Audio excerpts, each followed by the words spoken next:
get this kicked off here. It's been a while since I've done a model stream. Quite a while, actually. Zero that I fin. Oh, actually, I don't think I actually finished it on stream. I should do the last little bit, but anyway, it was my zero that I building last modeling.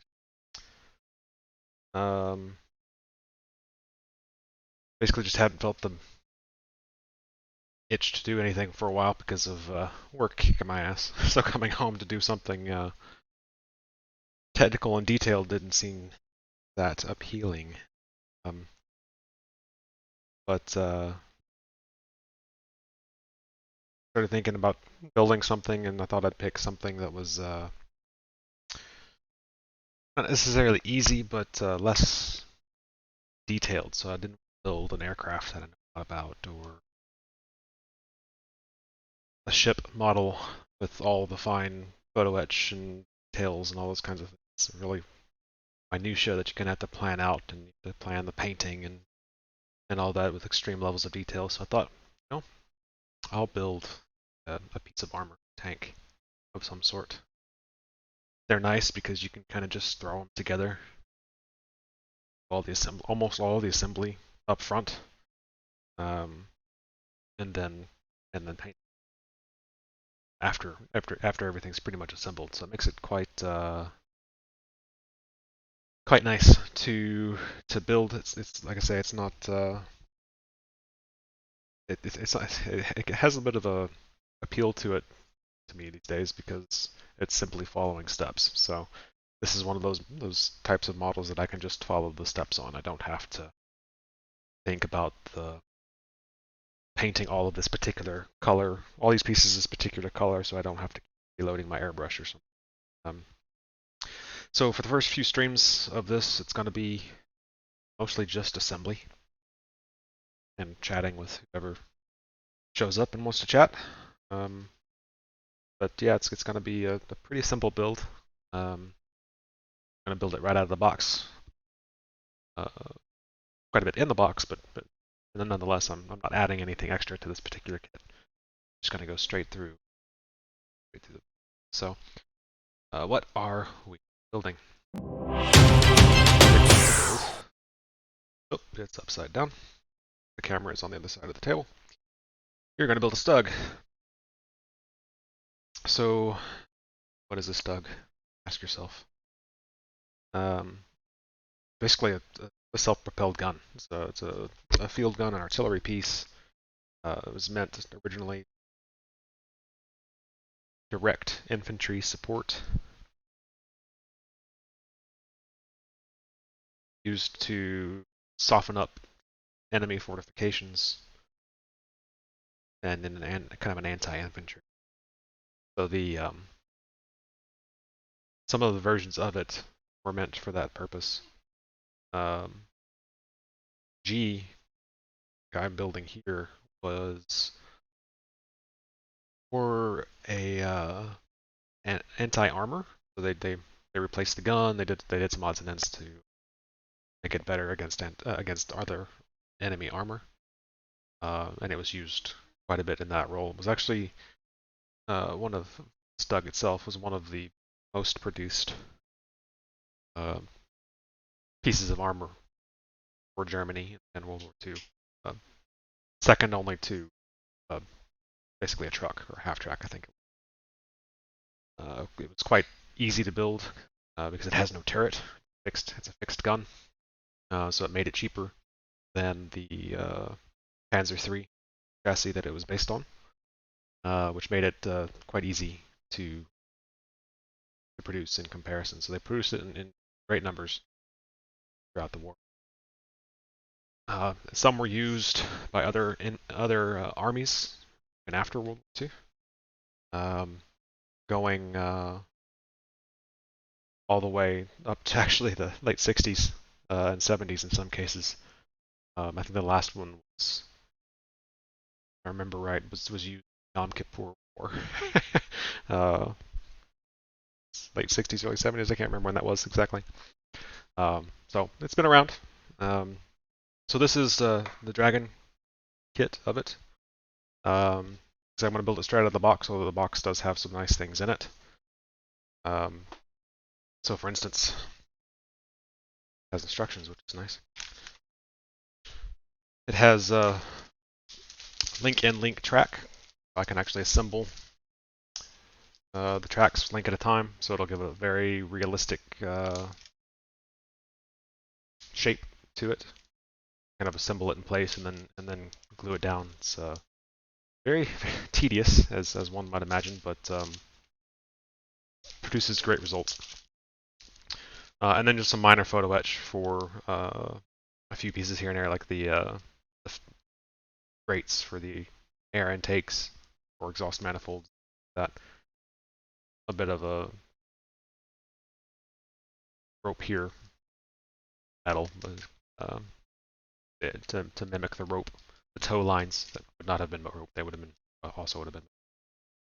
And a few finer details like the machine gun that they added later to provide anti-infantry support. So it should be a pretty straightforward build.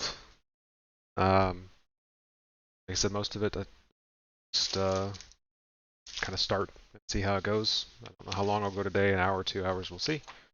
And it depends on how interested I am in continuing and how engaged the audience is. I tend to go longer when people are actually hanging out and chatting and whatnot, but see what we shall see. So I'm just gonna hit the ground running. If there's anybody watching and has questions, please let me know. I try to talk while I'm doing these, but it's only so long I could talk into silence. But yeah, like I said, the last one I built was a Japanese Zero, and the only thing I didn't show on stream was the final weathered outcome, and I never actually put the radio aerial line on. Still need to do that. I need to go back and finish that off. I haven't done that yet.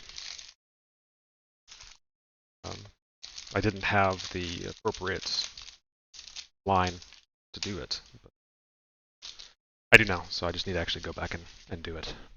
Things that's on the to-do list, but not very high up it.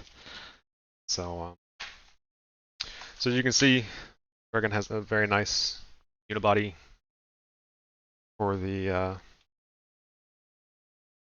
lower hull.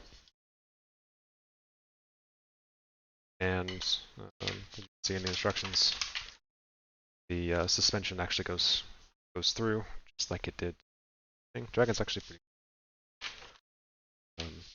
So the tension bars for the floating suspension there.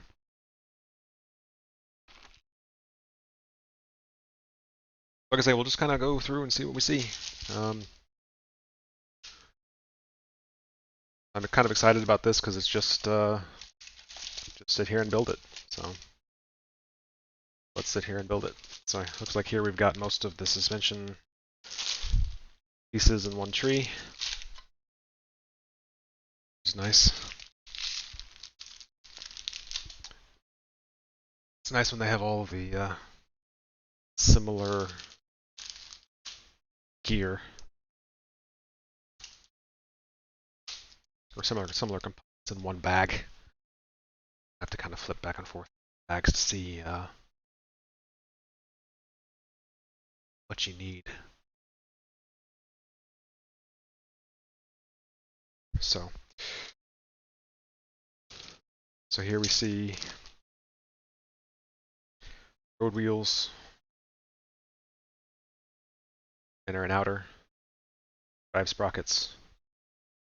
I would actually drive the tracks, the rear wheel that the track loops around on. Suspension lines, or the tension bars for the suspension, all kind of in one nice handy spot. I don't see in that bag the actual axles for all the road wheels. Like that's in a different bag. we'll do some basic assembly of the road wheels, and then there. Curious to see if this particular kit actually allows the suspension to flex. Um, so some of the kits I've built, the actual axles, difficult to see since it's upside down, could actually move up and down. Of course they did on the real thing, but I've built some kits that actually allowed for that motion.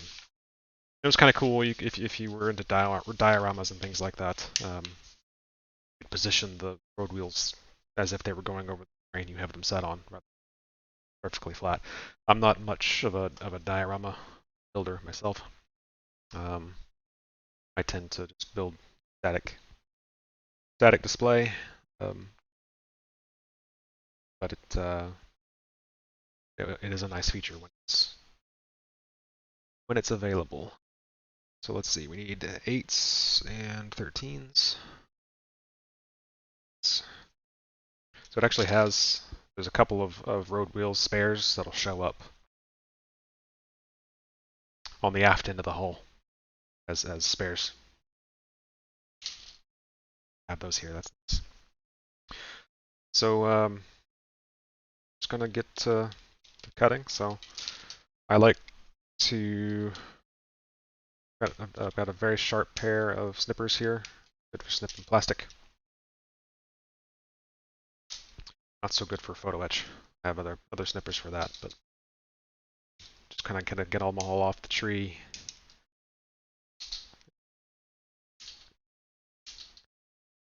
Then I'll separate them and clean them up. I remember how much space I've got here. I'm going to zoom out just a little bit. Not exactly fine details you got to watch here. So that's one side, this is the other. Separate for now, although it's not going to let me glue the wrong pieces together, which is nice.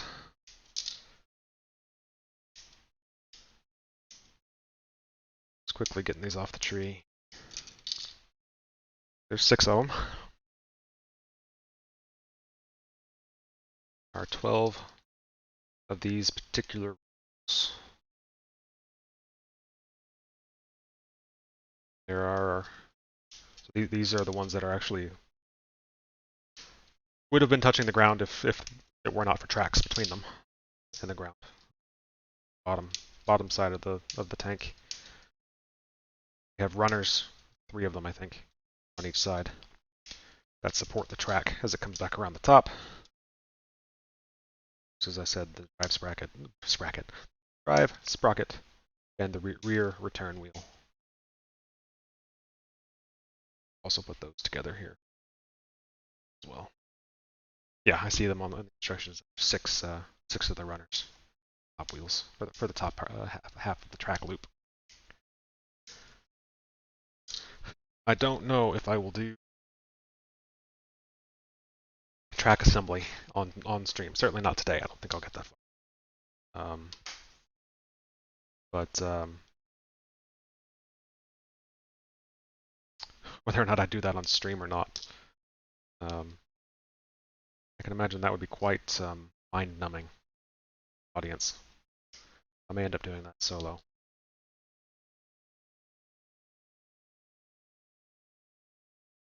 Up on YouTube or something in a clipped, sped up version or something. I can learn how to do that. I have a YouTube channel. If you're interested in going to see what zero build looked like, is on YouTube under I'm Johnny5. Here on Twitch as I'm Johnny5. Also on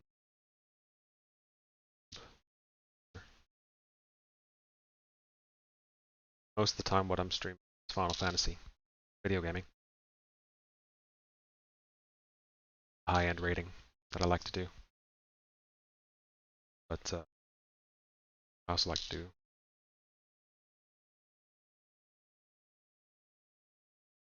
probably won't weather this very heavily. I don't tend to. I tend to keep my weathering pretty minimal. These any implement of war, tank, plane, ship, whatever. At any time in the war, you could have found them in just about any kind of shape, from pristine and new off the factory floor to all beat to hell. Everything in between. What's neat about a lot of these armor, especially, is they had a lot of field modifications that were done. So within the realm of some level of reason, there's no wrong way to build some of these things. I was reading about the StuG earlier today, because I like to read about it a little bit before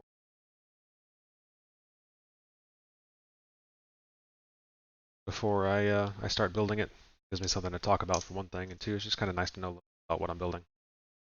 And I read that the commander's cupola on the top, where all the periscopes are, the commander can see out of when the hatch is closed, was originally designed to rotate. But later in the war, as the Allies bombed the crap out of ball bearing factories, couldn't do that anymore. So they ended up welding them in place. But in the field, sometimes they would cut those welds and replace them with cupolas from other vehicles that they'd salvaged. So you'd find StuGs with cupolas from Panzer IVs, all different kinds of guns, extra armor tacked and welded on here and there, all kinds of stuff that they did to try to make themselves more effective, try to survive. Closer.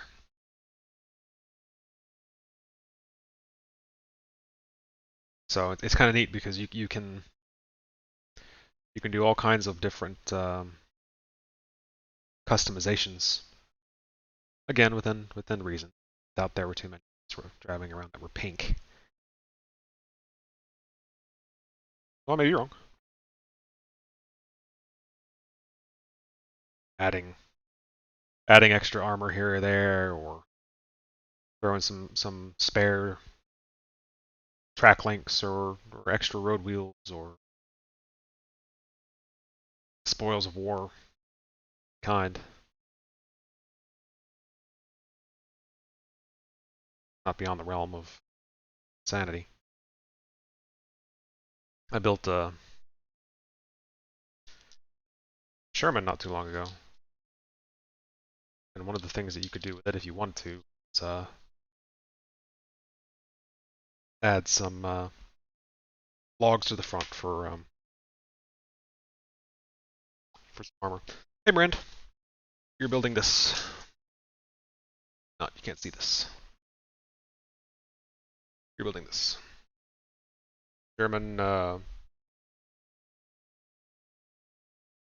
assault gun, basically. Kind of like a tank, but it doesn't actually have a turret that moves.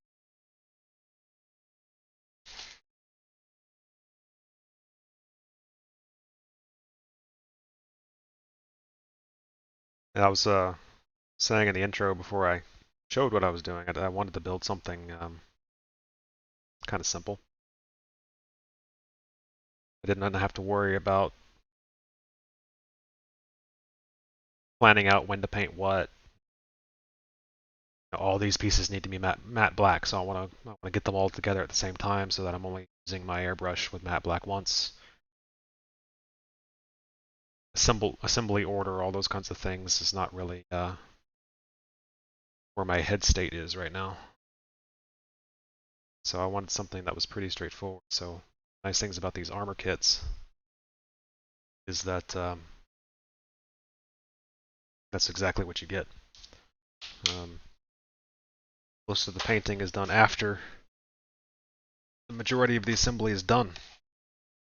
Where are my extra X-Acto blades? This one is awful dull. So I wanted, that's kind of what I wanted, and that's why I ended up going with this particular kit. Should be a pretty straightforward build.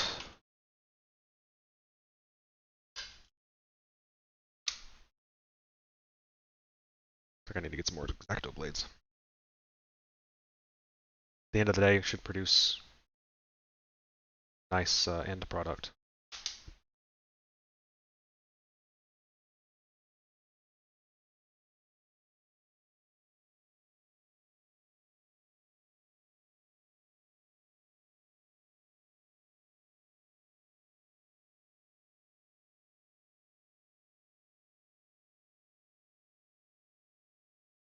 It's any better. I usually replace my X-Acto blade before I start a new kit. I didn't this time. Oh, that's so much better. Thought, incorrectly, that I had enough edge still left on that old to not sacrifice, especially on something that doesn't necessarily need to be perfectly clean. You're not going to really see these edges that much.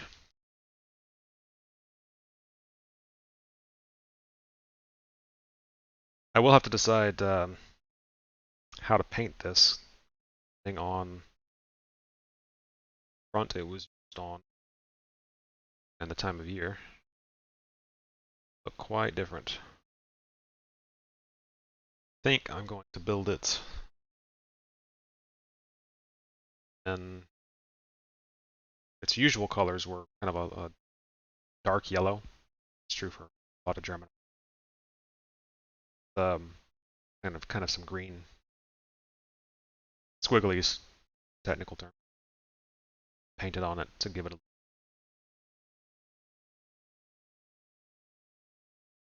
course, in the winter, find them painted white or gray. These were actually used, I think, in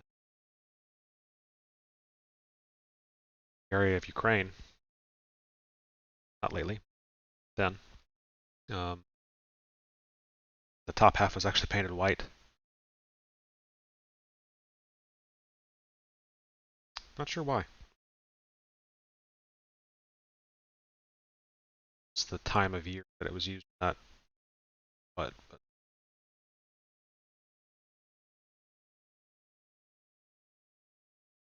I really like type of plastic that Dragon uses. It's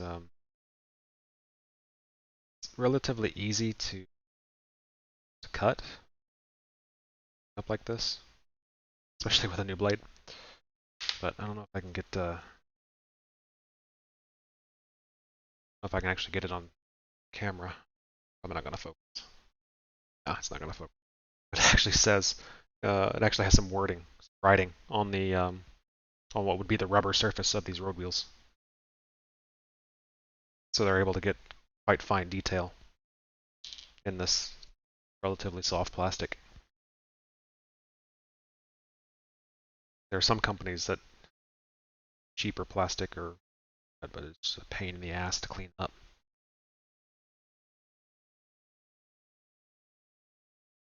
Sharp blade. Ton of them.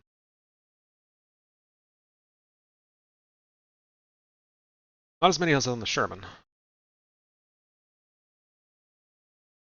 Or on the King Tiger, geez. That one had interwoven road wheels. Quite complicated. That was a fun build too. A King Tiger that I built, not on stream, I don't have a video. But actually started it, I think in undergrad, if not late high school. It must have been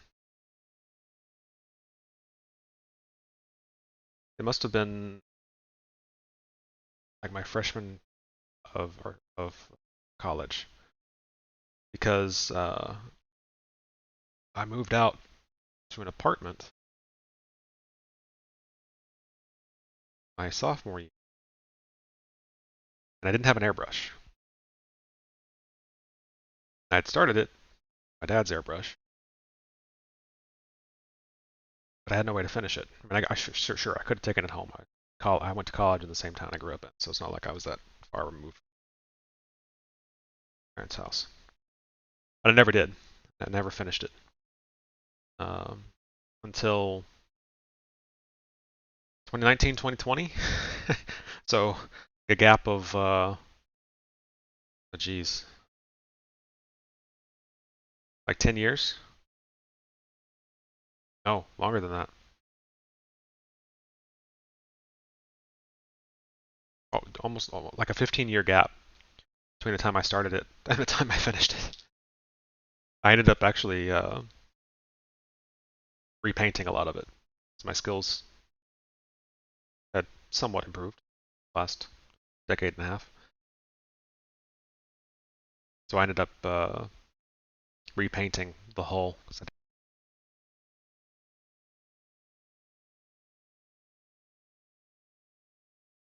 Mic turned off. Didn't like the way the camouflage had turned out. Much younger skills. And it turned out pretty good in the end. I don't think it's quite as good as my Sherman. Not too long. The Sherman was also a newer kit. Didn't help. It didn't hurt my case either. This kit came out, I think, around 2005, 2006. There are certainly newer kits out there with maybe a little bit better molding. You can get armor like this with full interiors. So you get the engine and all the seating and ammunition and all kinds of stuff that you can put inside the hull. And then the only place you can see it through is the little openings in the where the hatches are in the hull. So you do a lot of work that you can barely see. There's certainly some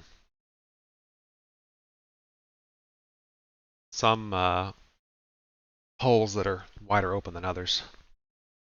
That make it more or less visible.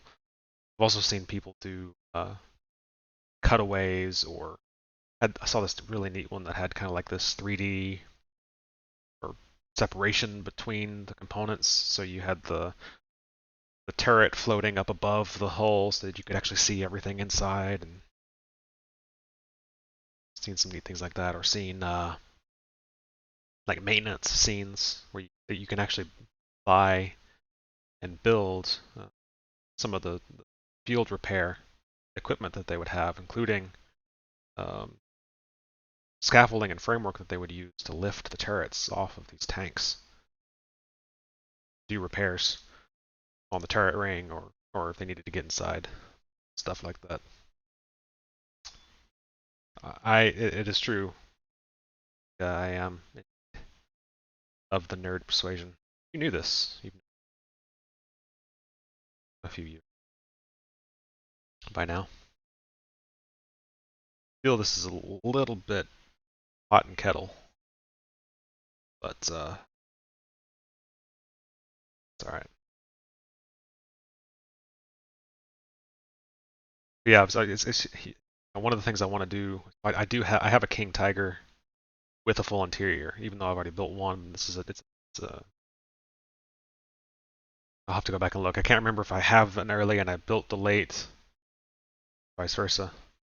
Um, in any case, I have an early and a late, and one of the ones that I haven't built has a full interior, and I want to get one of those field repair towers, so I can actually have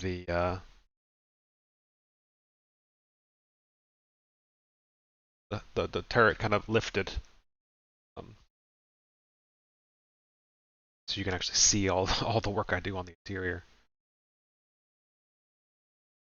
Yeah, you can not. Nobody's actually commented on how impressive and diligent I am. Um, I mean, I know I am. I'm a pretty impressive and diligent, humble. So,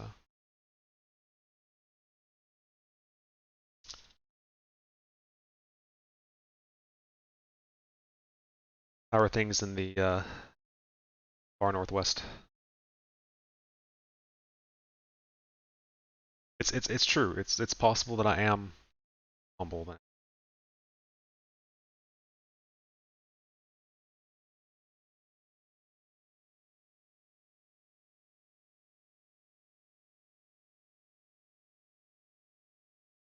Oh, nice. Well, if you got to do chores, you might as well make it enjoyable.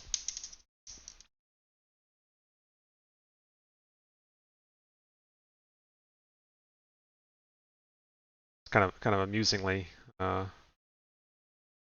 me a while to decide what to build. Oh, thanks, Emmy. Um, I have an embarrassment of choices in a closet that's just full of unbuilt plastic kits. I said a couple of times today I wanted something that didn't require a whole lot of planning, a whole lot of thought. Just kind of go in and together. Day. All right, that only took 20 minutes, but we have the road wheels. Up, each one of those had 4 attachments to the tree. Moved. So there went that. So now we have 2 halves of the 12 road wheels, like such. They have inside the hub of the road wheel. It's hard to see, but there's actually a little notch fits over this protrusion in the middle. They line up correctly. So between that and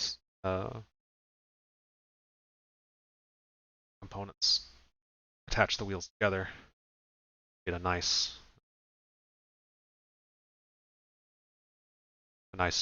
road wheel set. So I've got to put those together 12 times. Like I said, isn't terrible. I just want to make sure that they're lined up well. The little notch is got a little bit of wiggle, but take care of that. Now, I like Mia's liquid cement. I have it in a couple different flavors. Don't drink this. Not that kind of flavor. One's kind of a quick set, and the other one gives you a little bit more time to move things around. I tend to go with quick set on things that don't need a lot of wiggle room if you're not trying to position things, such as these road wheels, positioning to it. So that's what I tend to use a lot of if I'm not using super glue. Obviously, this is a plastic cement metal. Can't use that there. But this is plastic with plastic, so it works just fine. Stinks to high heaven, so sure stuff. You adequate ventilation. So I've got a fan blowing on me to try to waft the fumes away. And hopefully that helps. But my wife, who's also in the room at the moment, dog, make it high, because I think are wafting in their direction. But I haven't opened it yet, so you shouldn't smell anything yet. There we go. All right. So, as with most things model-based, a little bit goes a long way. Doesn't take much. Get these assembled. This quick set stuff dries really fast, and I lined that up well. Set. And your fingers have been requested to do a wiggle into the camera. Say hello.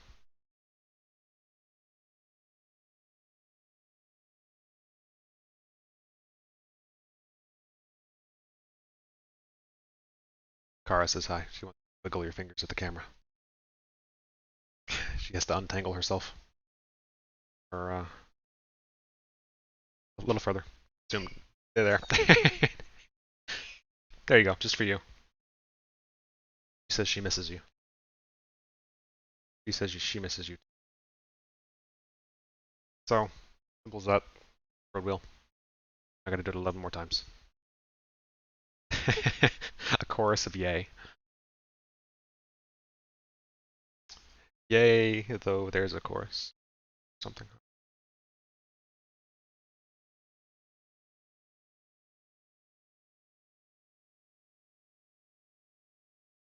Yeah, if you've never built a model and found yourself like what it's like, it's take something off the tree, up, together, and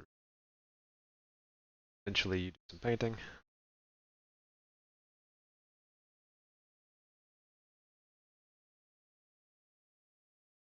Now it's pirate messaging.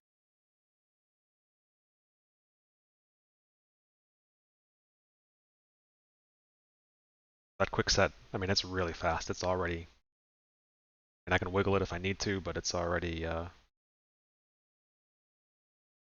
bonding quite well. This Tamiya glue is quite something. It actually kind of melts the plastic a little bit.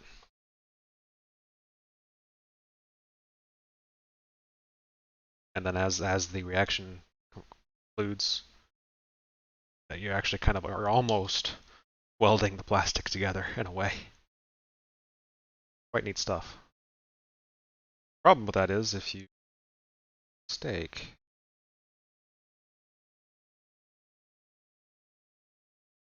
quite difficult to separate. But it provides a very strong and somewhat flexible bond. Super glue is nice because it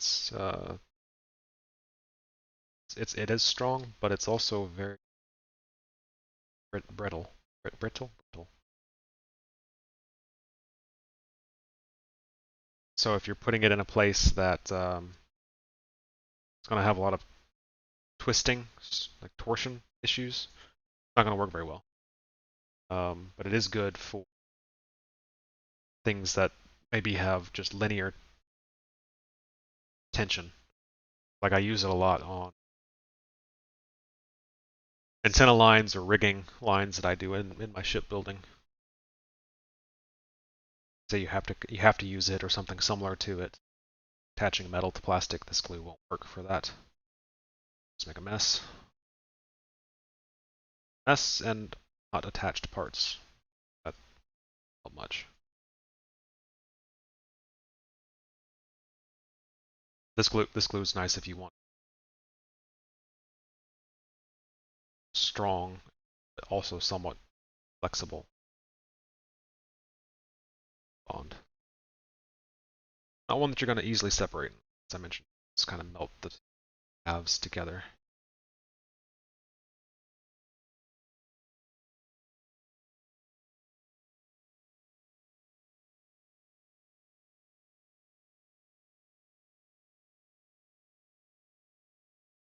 I guess I use three kinds of glue.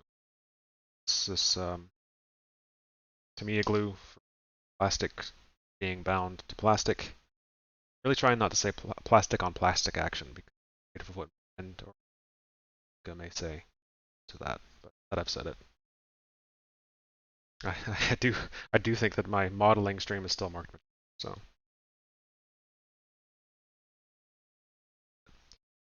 um, super glue for I need to bond metal. The photo etch is mostly brass. I also have it basically amounts to like Elmer's glue, white clear glue. It's really good for clear plastic parts because it dries clear, so you don't end up seeing it left on the surface or whatever binding together. So I use it a lot for like gluing windshields onto cars or the canopies onto aircraft or lenses onto searchlights or have you some clear part that not be cloudy. Can't use super glue because super glue will actually cause clear plastic to cloud up. And that is not what you want. It's supposed to be clear. That mistake once and had to order I was building that.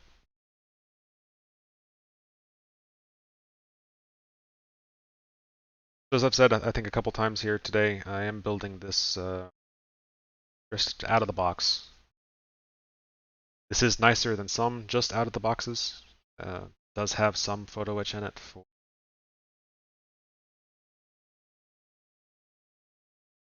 vent covers, the grates and things like that, for like the mesh grates for the cover up the engine air intakes and whatnot.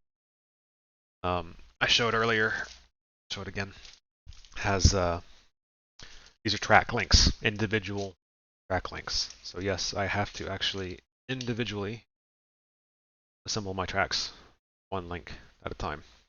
It's a pain in the ass, takes forever, but it gives you tracks that actually lay like they should, rather than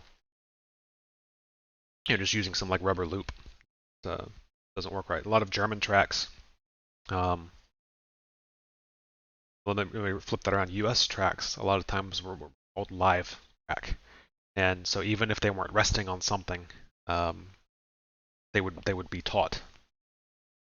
German track, in many cases, just lay flat over whatever surface it was flowing on, and so that's really difficult to do with just the cheaper rubber track loops that you kind of stretch so this gives you a much more realistic look. The price is the time and the sanity that it takes to put it together. That may be a bit of a masochist. If you hold on a second, I'll show you what I mean. I can pull out a couple tanks and I'll show you.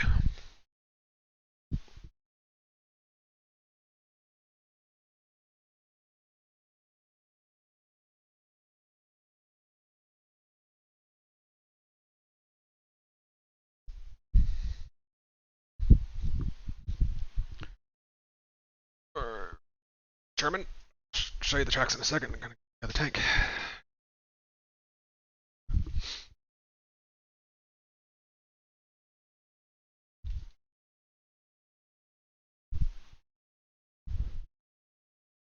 King Tiger. First off, the size difference. A heavy tank versus a what can maybe generously be called a medium tank. Quite different, but you can see Sherman tracks are rigid. They're flat across the top, except side actually is a little bit flat across the top.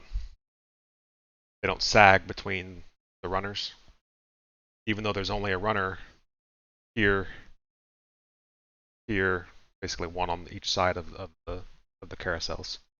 But it's a flat expanse. That's a live track. It'll be a little hard to see on the German tank because it actually has a skirt. Let me see if I can lift the skirt for you. So it's kind of hard to see, but maybe around the road wheel you can see, or the sprocket here at the front, you see how the track dips down a little bit. And it doesn't actually sit on that front row, but it sags over it. This is not a live track. Kind of shows you the difference. This is link on link. I had to assemble this by hand, just like I will StuG. Whereas the Sherman, it's rubber, but it was in pieces. I think 4 pieces. But it doesn't require the individual links, but it doesn't need it again because it's a live track, so it doesn't need to be flexible like that. So that's what we'll have to do for the StuG. We'll have to do the not live track, the dead track. I don't know. I'm sure there's a technical term for it. I don't know what it is. But anyway, that's the King Tiger that I started as a fresh-faced freshman and undergraduate and finished just a few years ago. So like I said, like a 15-year gap between the two. And then the Sherman was a more recent build. from start to finish. Very different subjects, those two. All right, so back to the subject at hand. We have our 12 road interfacing road wheels. Those are built. Now we need the drive sprockets, the return wheel, and the 6 runners across the top. So, for the drive sprocket, let's see, we need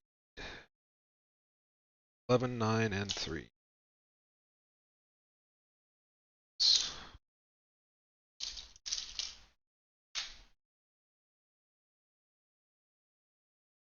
11.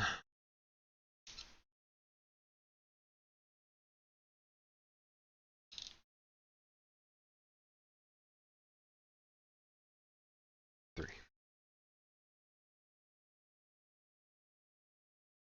Get both sets of those.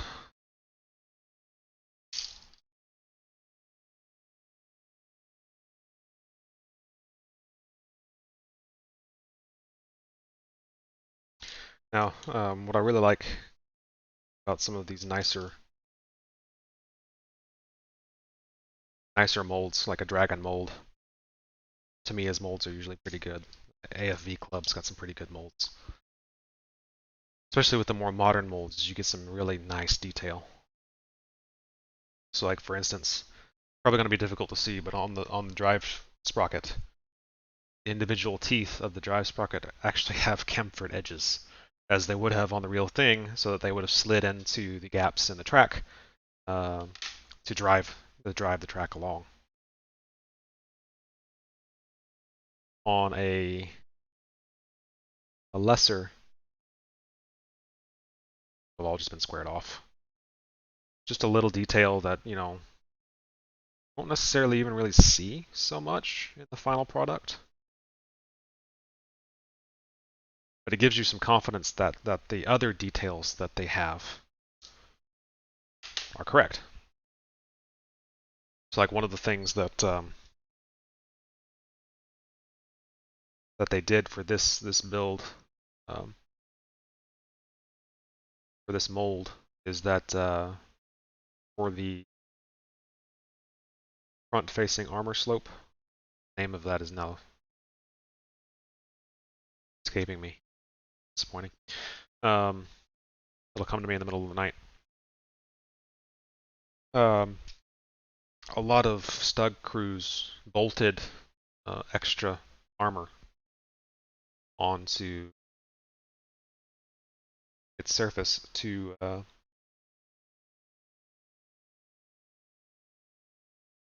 give it a little bit more survivability. And in some kits you'd see that welded on and have fake weld lines. But in this kit, they accurately show it as bolts, individual bolt heads. That in itself is not that unique, but they've kind of gone an extra level of detail, and the individual bolts are all facing slightly different directions. So like they've all been torqued to different stopping points. That was kind of cool. I don't know that I would have noticed that. It was something that I read in this little pamphlet insert talking about how great their mold is. But I thought that was something that they should be proud of. Like I think I've got a picture of it. Yeah, kind of hard to see, but it's actually that little those bolts. They bolted some extra armor onto the man. It's going to be frontal armor. They basically added some applique extra armor on the front, and instead of showing it as welded on, which it was in some cases, case actually has bolts, and those individual bolts are rotated a different amount as if they were actually bolted. So I thought that was really cool. A neat detail that Kind of adds a little bit to the kit.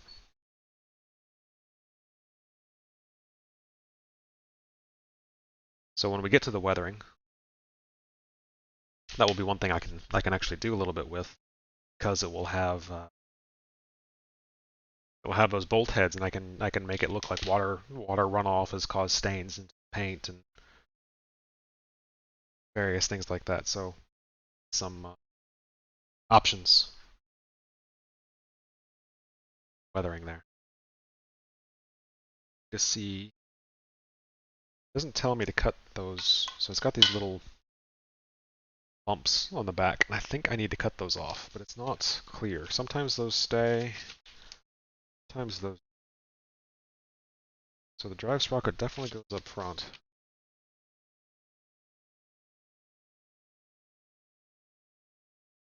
I can't imagine those staying. Seems a little weird.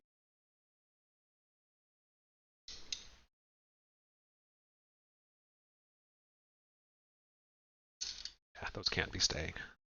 They don't let it sit flush if I do. Just have to come off. It's just the way that it was molded. Has little lumps on the back. Plastic that come off, I think. Well, I'm gonna cut them.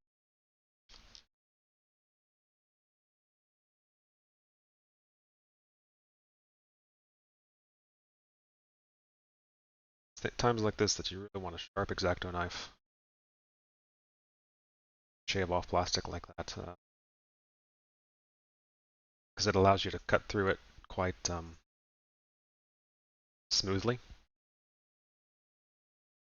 rather than suddenly cutting through it and continuing on into one's finger, which is not what anybody wants.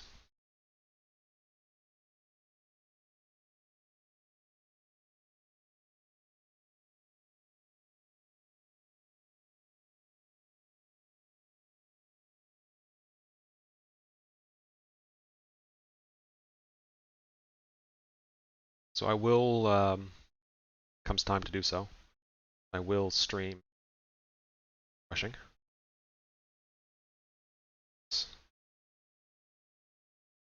Those of you who watched my streams before this, that's been not many of them, but I will talk about what I do and why. Interested in airbrushing yourself, or just curious.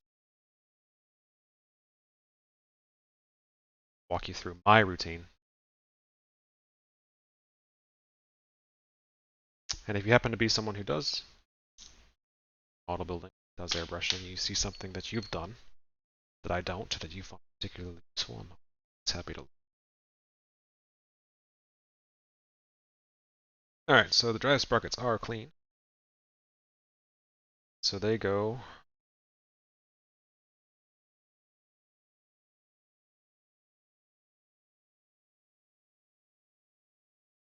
house.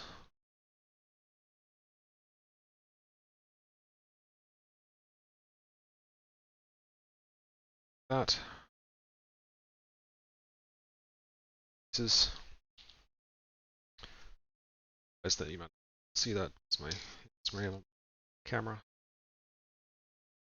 thing I need better about. I need to like tape off, say, the area where I can actually be on camera, except I zoom in and zoom out sometimes, depending on the size of what I'm.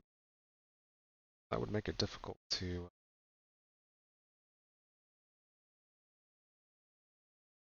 appropriately mark out my filmable area.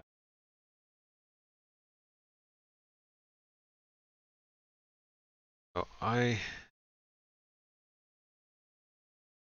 glued in the center of the hubs here. That's where I just put some glue. I'm gonna go around the edges and add some more glue. It just sucks itself down into these seams. To add some extra support, because these sprockets are going to have a lot of tension on the end, the tracks. So anywhere I can add just a little bit more robustness. So things you really want to be careful about doing this, though. You don't want to this to paint because it'll smear the paint. I also don't want to go in and touch that area. No, it's wet because just my fingerprint would just destroy it.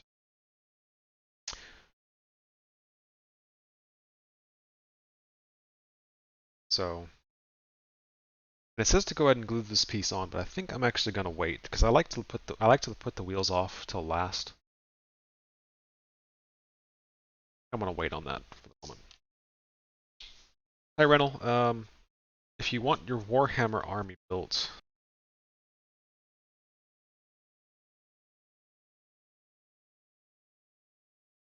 my mic keeps turning itself off. I'm using my gaming headset, but I don't actually have a game going. So it thinks there's nothing happening, and so it just shuts itself off. If you want your Warhammer army built, you should actually talk to my brother. He is the figure builder family. So this is actually a family hobby. Dad and I trend more models of ships and tanks and planes, and like I build cars and motorcycles. He's done a few, doesn't do too many of them. My brother, though, um, is a world class, well, at least best class, but I get on the world stage too. He's actually won national competitions, model building, some of his figures.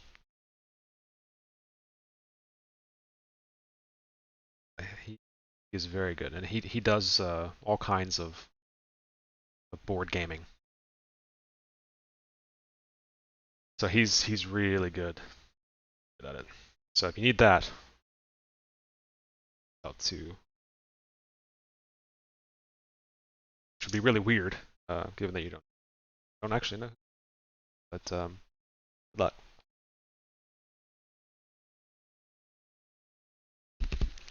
All right, now we have our main road wheels. We've got our drive sprocket. It's one for each side, of course. We need the runners for the top, and that will complete the. Oh no, I need the return wheel. I haven't done that yet. The return wheel still.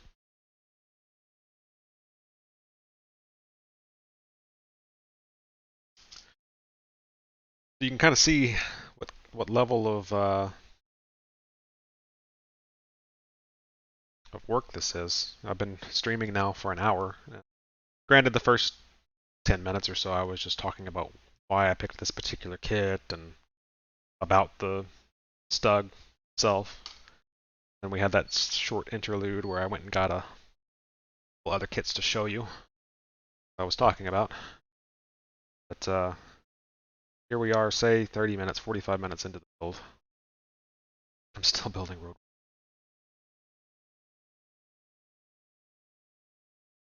Now, could you do this faster?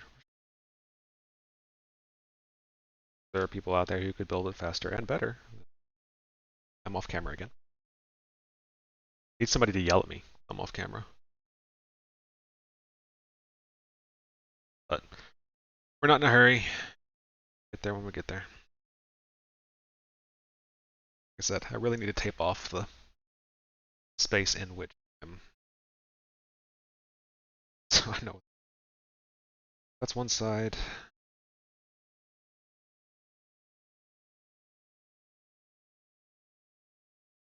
That's cut off.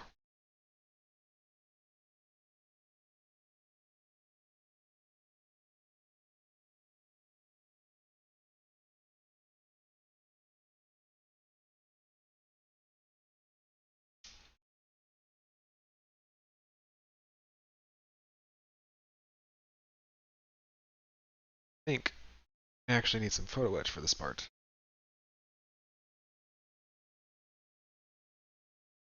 Yes, we do. So you'll get to see some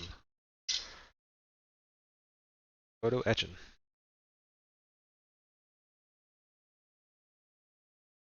But there's not a whole lot of it in this kit. Looks like turn wheels. got some metal spacers, and I don't know if that's for extra strength, difficulty in molding, scale appropriate thickness. There's a couple different reasons why a company might use photo etch. One, metal is strong. No surprise there.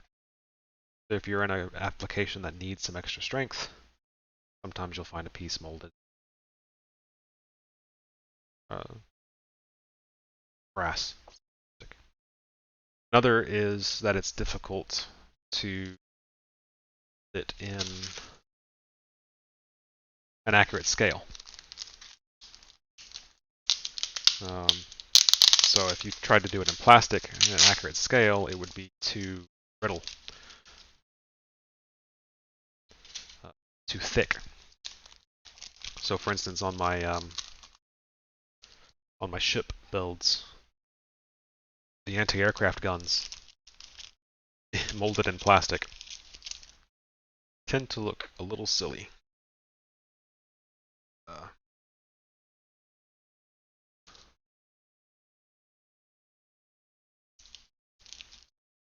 The plastic is just not, they can't mold it finely enough to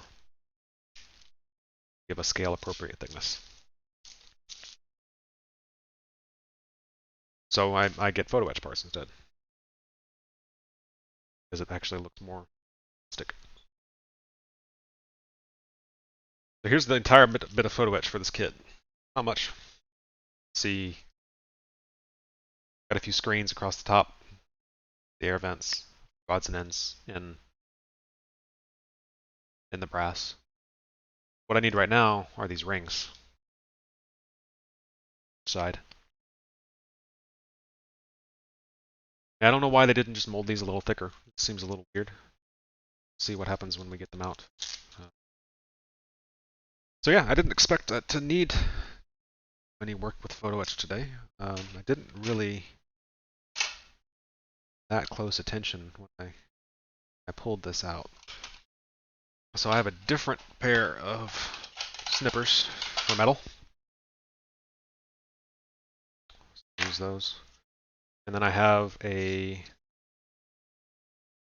diamond file used to trim the burrs down off of the metal. In this particular case, I'll probably actually use the X-Acto knife rather than the snippers.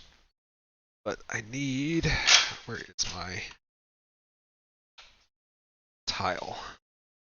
Here. I need a hard surface to cut it on, so this is just a ceramic tile. I don't even know where I got it. Well, I know where I got it. My dad gave it to me a long time ago.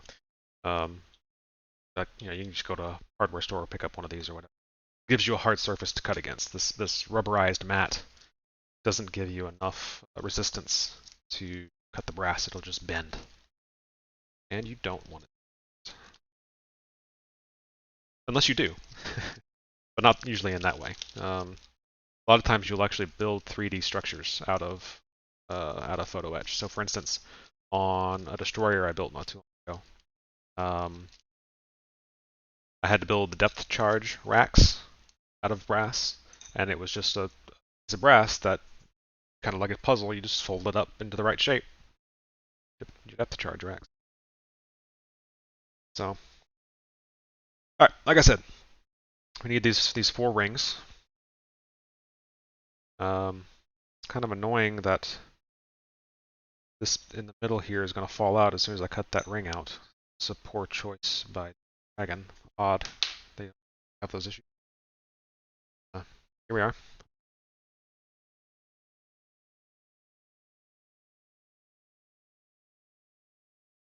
And those will get sandwiched between the road wheels here. I'm trying to figure out why they did it this way.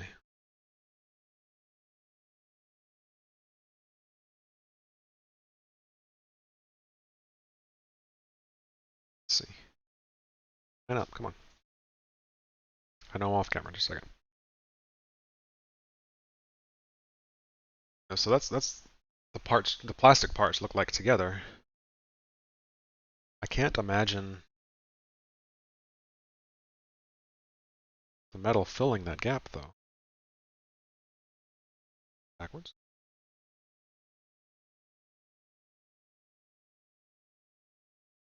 Other way that this goes together.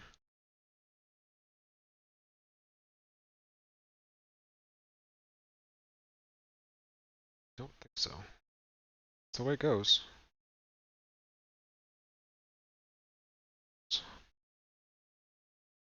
I guess we'll see what happens. 9.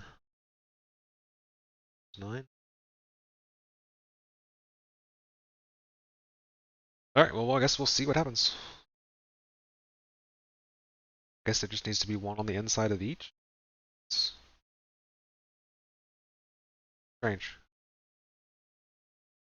Maybe it was a molding issue. They couldn't mold it quite right. I don't know. But, assuming they know what they're talking about. So these pieces, these cuts aren't so fine that I need them. I do have the very nerdy magnifying glasses. Using them at the moment. In case I am that level of nerd. So a nice sharp X-Acto knife. I was able to cut that out quite easily. Dulls the knife very quickly.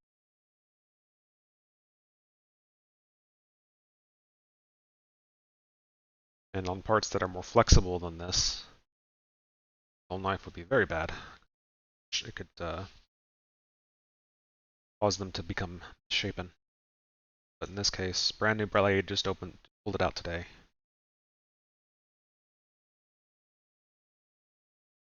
Makes pretty short work of these little tabs. So you see, that's what I was talking about. As soon as I cut that out, now I've got this part in the middle I've got to cut out. So that seems an odd choice on Dragon's part. Dragon being the manufacturer, in case this kit. Definitely want to put that aside because I need those later.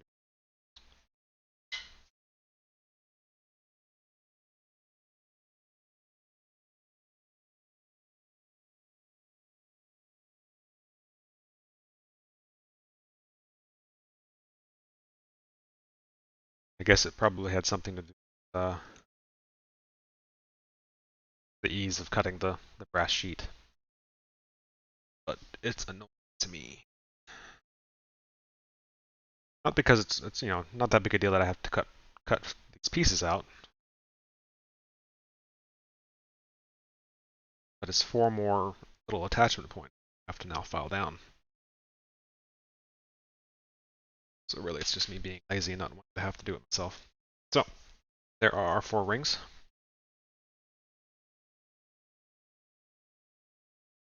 The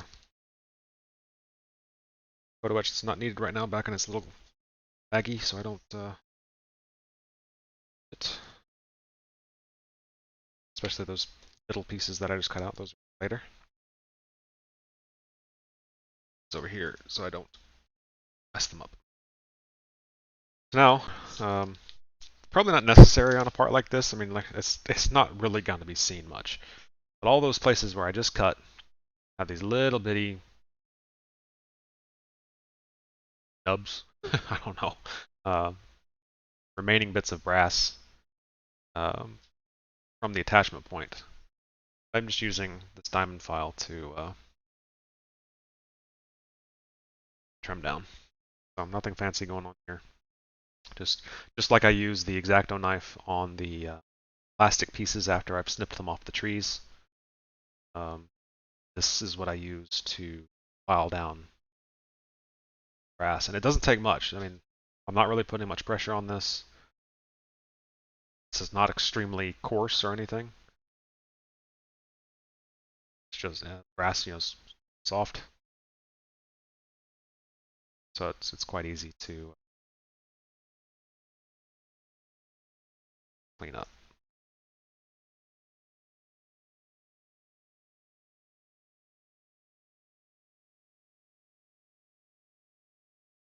Say that, and this one. Oh, there we go. One clean ring. Down, 3 to go. Photo etch set's gonna get quite nuts. For a kit like this, there's not a whole lot of photo etch you'd really need. Might replace handholds or eyelets for tie downs. Didn't have the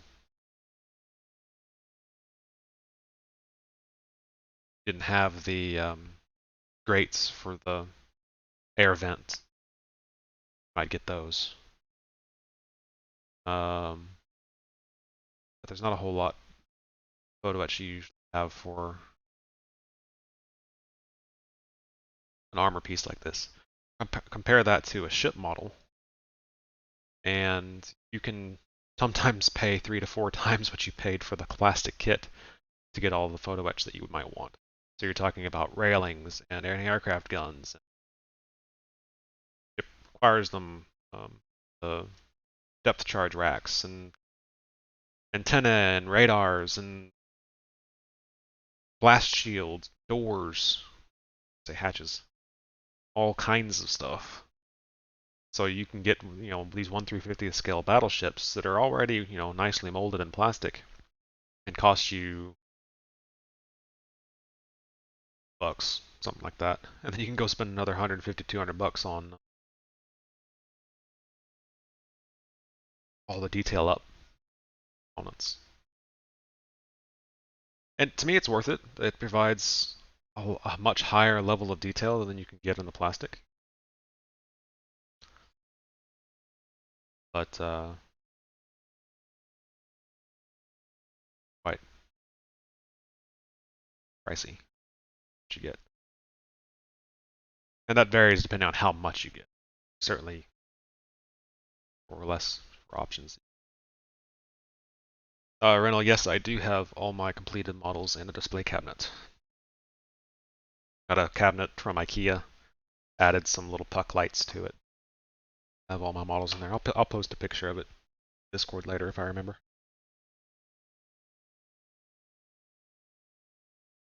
My camera setup's not mobile enough to show it to you on stream. I'll post a picture of it later.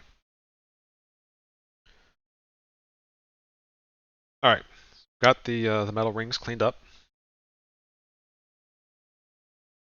Now we need to get ready for some super glue. I use these little trays. Have these nice little wells in them that I can use just to put a little bit of super glue out and then time. I don't like to apply super glue directly to the part.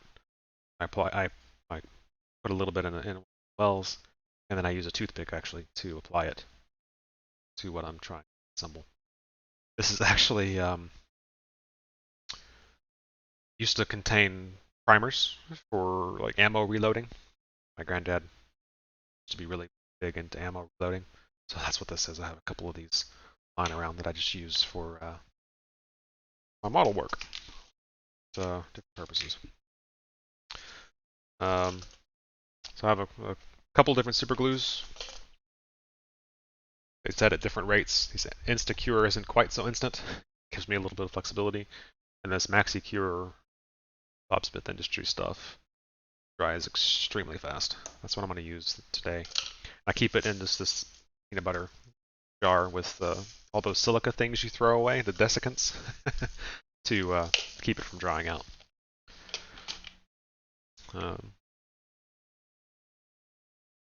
So I just put a little bit in one of the wells. Doesn't matter if it's been used before or not. Some of them have been used so many times that they're now full.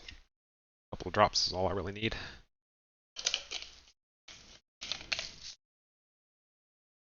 There's also accelerants that you can buy that actually make the glue dry even faster. Don't need this case. So I've got my two halves. With each half, I need one of these rings. I'm going to glue one ring to the inside of each of these halves. See what that looks like before I actually start trying to apply glue. Actually apply glue in the right spot. Oh, see, now that's interesting. I was thinking, correctly, that these rings added extra thickness, which they did. There was no way they were going to fill the gap. What they end up doing, actually, is providing a back to this piece. So you're now looking at the inside of this return. And hopefully on the stream you can see around the plastic, or around the metal, is a little bit of a plastic ring. These are actually applying on the back, so what does that look like? Kind of see the difference there. One with, one without, where the photo etch sits. So it's good that I looked, because I would have glued this to thing. That would have been embarrassing. So now we know where to put it. So we actually will want glue not on plastic exterior here, but on each of these little spokes. Just a little bit of glue. I'm actually going to use one. It's too skinny. Paint stir sticks that I use. Stirring. I'll use it now just to give myself something to hold onto, so I don't super glue my fingers to the thing I am trying to glue. Now, which one? Here's the fun part. Which of these wells did I put the glue in? That's one of the downsides to using this over and over again. I don't know which one I put the glue in. Ah, there it is. All right. All right, so I'm just going to put a little dab of glue.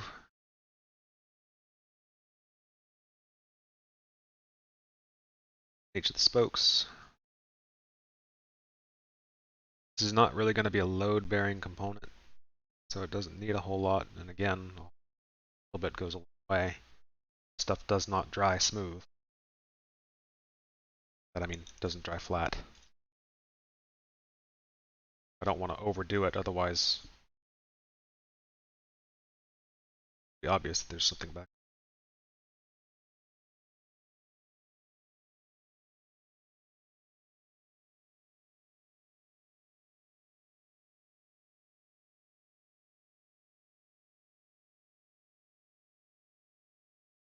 Set in the.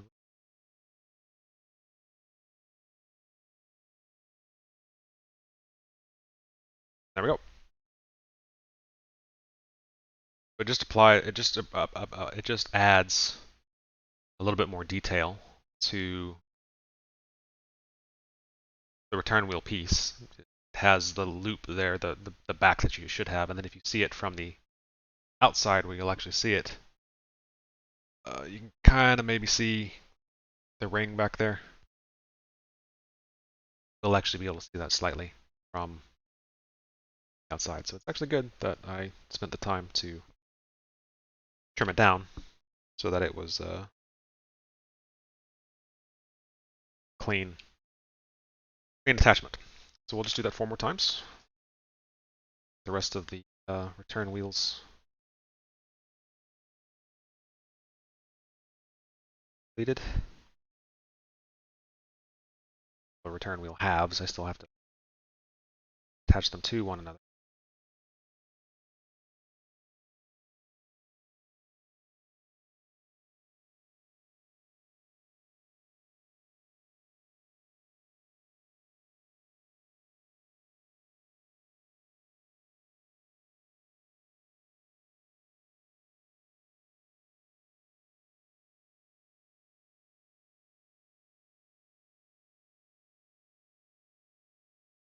That's kind of set down in the ring. A little bit of a risk getting a little super glue on my finger, but I've scraped off enough super glue just to do it. Thankfully, knock on wood, never glued my fingers together. And close a couple times. Lucky in that.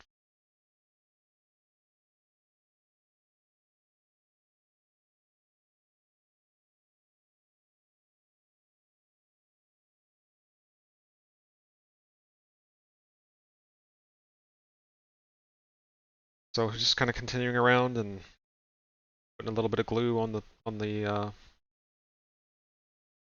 spokes probably isn't the right word, but it'll suffice. My father, in other words,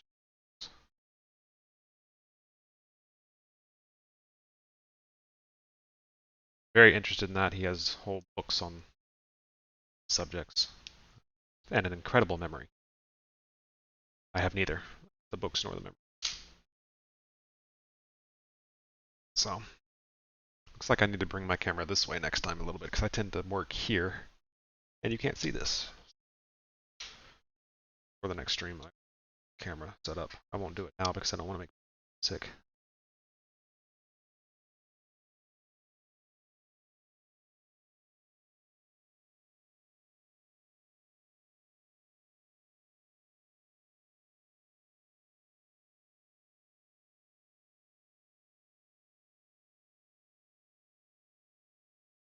I thought this was going to be quite quick, this part, but these road wheels are tailed.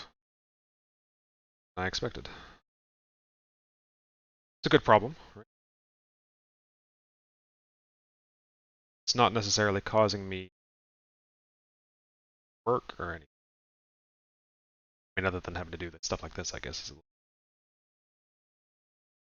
It's not onerous, but provides some nice detail. So, may not make it quite as far as I thought I might today, but if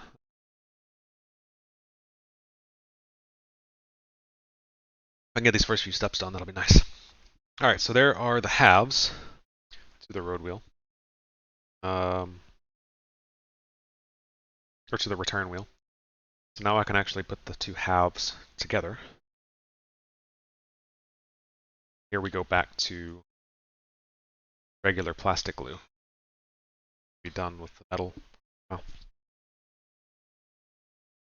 Back to regular plastic glue.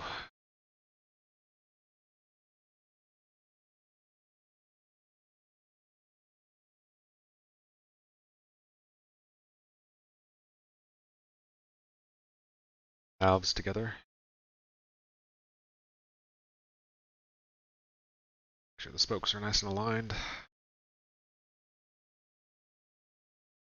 And now you see why I had to put the metal in before. I mean, other than they being glued together, you couldn't put a ring through them. There's really no space for me to have done anything in there. So, order of operations are important sometimes. There are some things that you can do in model building where you don't necessarily have to follow the instructions. You can jump around a little bit. I'll do that on some kits when I want to try to paint a particular color, but I don't want to paint that color again like tomorrow. So I'll skip ahead and build several assemblies that all need to be the same color. And that way I've got, just the one time on the airbrush rather than multiple shots on it. So these also have a little hub outside that I need to grab real quick. I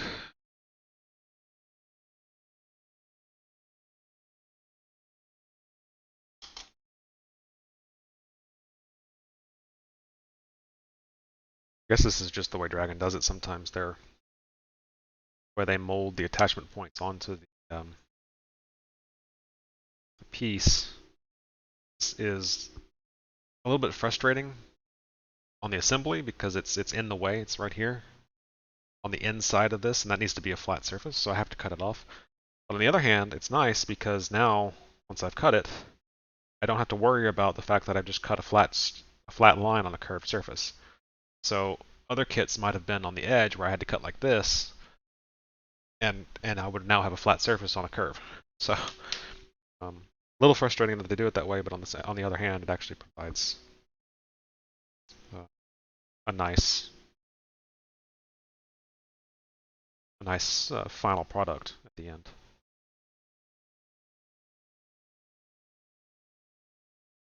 Apps.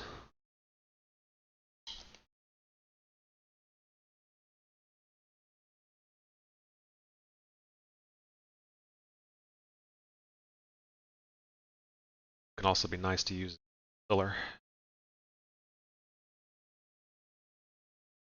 Again, since it kind of melts the plastic.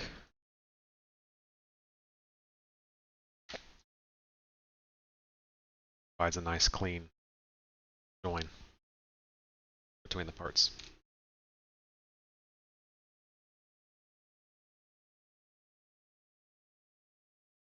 So like for the drive wheels, the drive sprockets, this is telling me to glue another component to it. I might wait on that. Change my mind. Wait on that for now.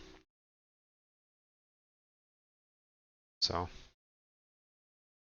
we have our drive sprockets, we have our return wheels, we have our road wheels. Now we just need running wheels, or the runners across the top. It's a lot of wheels.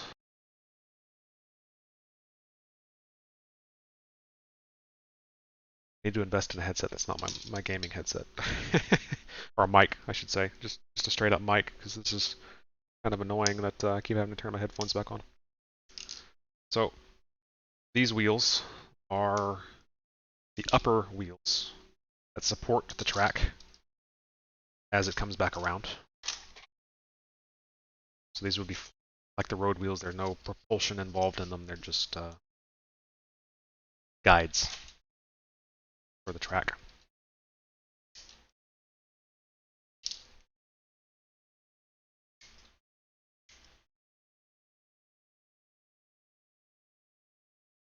You know, Reno, you asked if I have all of my models displayed somewhere. I said yes, but that's actually not true. A lot of the models I built as a kid, I have in a big Tupperware container under one of the beds in the house. I keep them for their sentimental value rather than their quality. And I'm talking about kits that I built child, snap tight, unpainted, glue that was probably older than I was. It was just stuff that my dad had laying around. Still have them all. Don't use my nice but finite display space for them. Camera.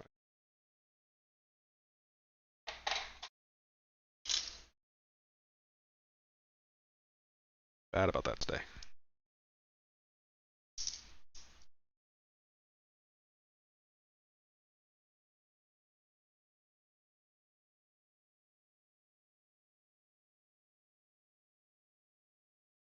One thing I haven't built much of, though I have them, is sci-fi kits. I've got several kits from some Star Trek, a couple from Star Wars, got a couple from Battlestar Galactica, Robotech. Got a number of kits that I haven't built many of. I also have some very large four-engine bombers that I still don't really have a good place to put. Their wingspan is too wide compared to my display space, so I don't know what I'll do about that. And I don't like just leaving them out because they get dusty. And you're not exactly just going to take a Swiffer to something like this.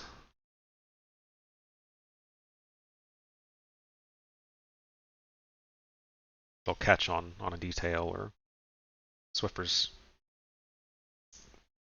fuzzies behind sometimes, and it's something you want to just leave out. I actually added a little piece of weather stripping to the display cabinet to keep as much dust out as still gets in. And I have some,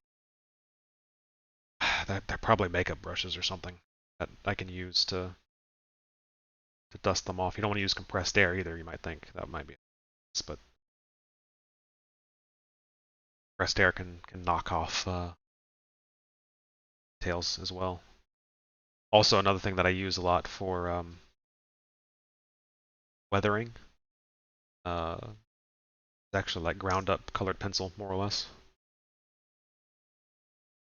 ground up charcoal, and it's just applied with a brush, not glued down or anything. So if I come in with a compressed air can and try to get the dust off, so weathering. So try to limit exposure to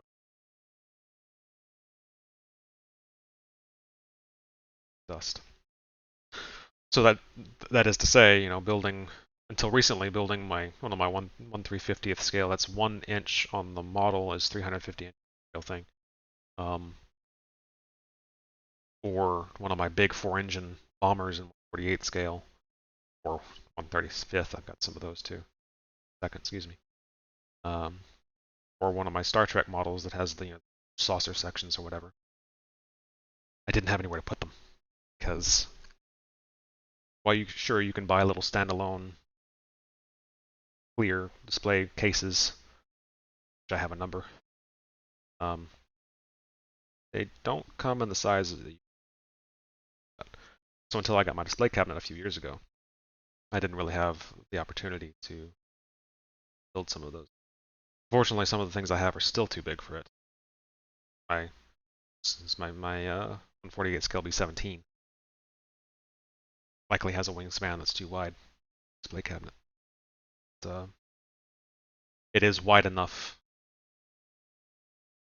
for one of my battleships if I want. I've not built a ship that large yet. I've built 2 destroyers and a submarine that's as big as a destroyer, all from World War II. But I haven't. I kind of used those as learning opportunities for shipbuilding, a different skill set, related, but in scale model than cars or planes or that.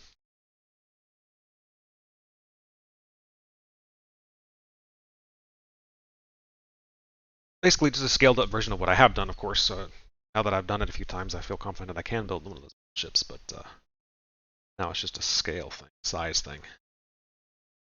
All right, these need to go.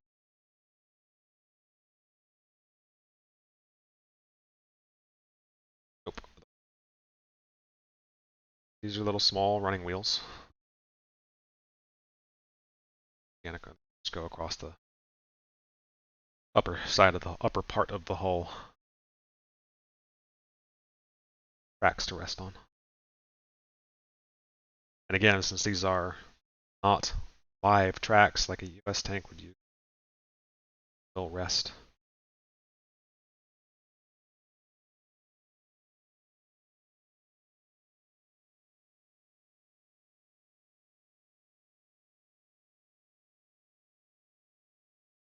Said earlier in stream, I don't know if I will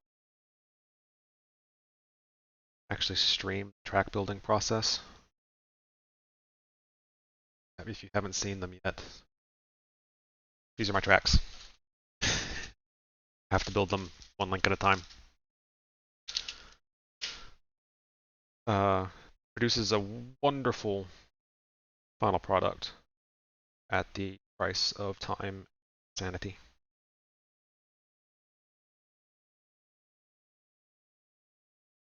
I just can't imagine that being a particularly interesting stream.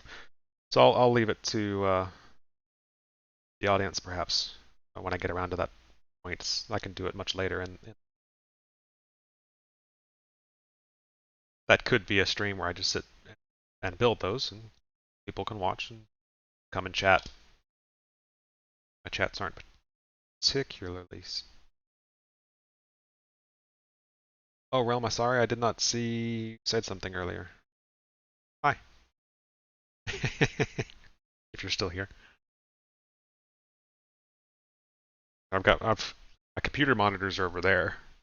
So all I have is my phone sitting next to me trying to monitor the chat, and there isn't much chat. I just kind of stream of consciousness over here.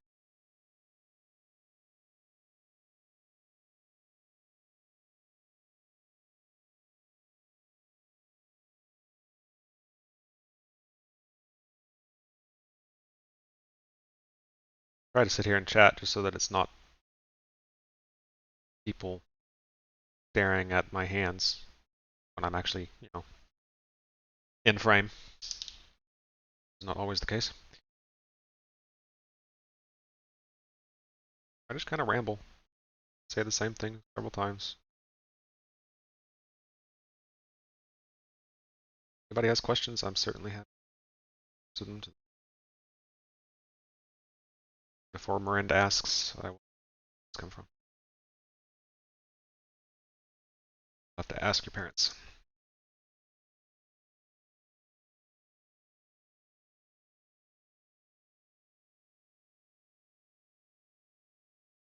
All right, so now we have finished 4 types of wheels. We have the drive sprocket. This is the housing that will go on the hull, and then the wheel will attach.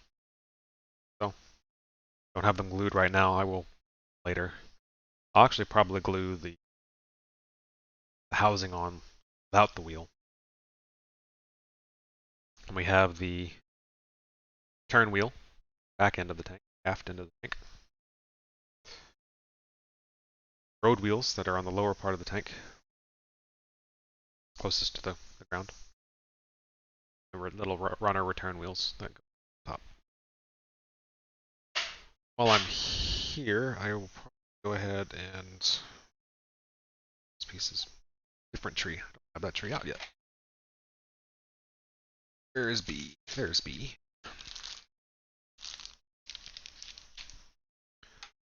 Go ahead and cut these supports out.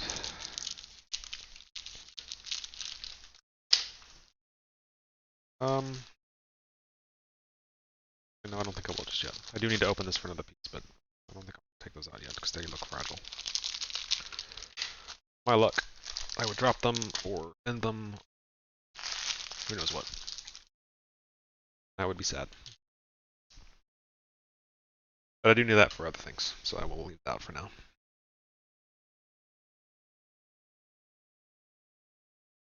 So, the wheels aside for the moment, and work on torsion bars.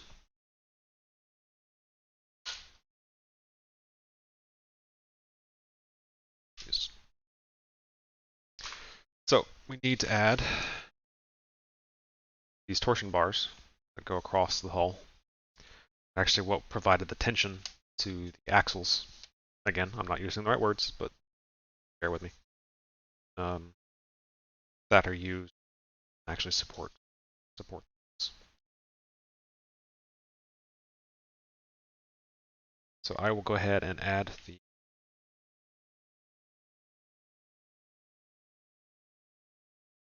same to. What's the difference between the two?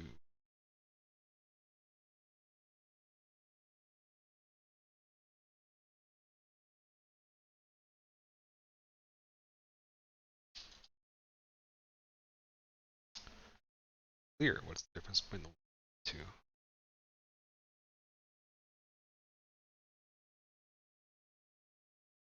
Ah, the direction, of course. So one's coming from one direction, two's coming from the other.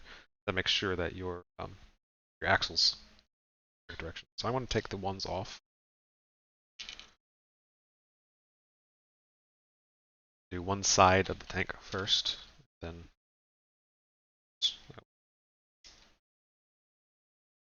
So these are long and flexible. That means prone to breaking. Quite careful with.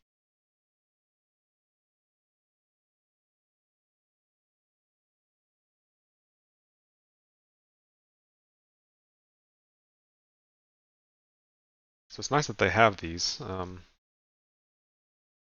way I'm building them, it's this tank. Probably won't see them because I probably won't leave Commander's hatch open. I don't have an aftermarket interior this kit. They exist, but cost would be a whole lot more complex build. Said a couple of times today. My goal for this build was to not have complex.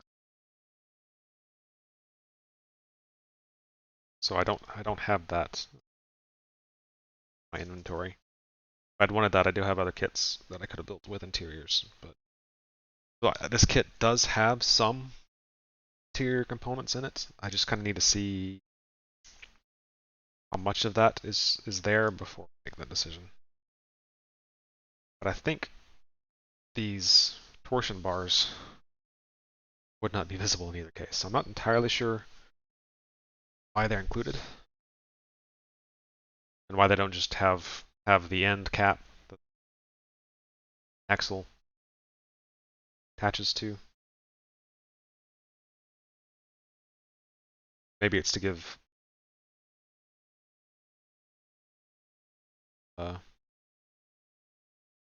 positioning assistance so that you make sure that the axles are all appropriately.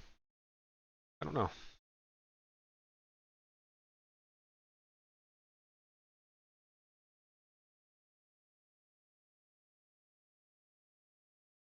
I need to move my camera. I keep going off screen. So if you're prone to motion sickness, you might look away for a minute.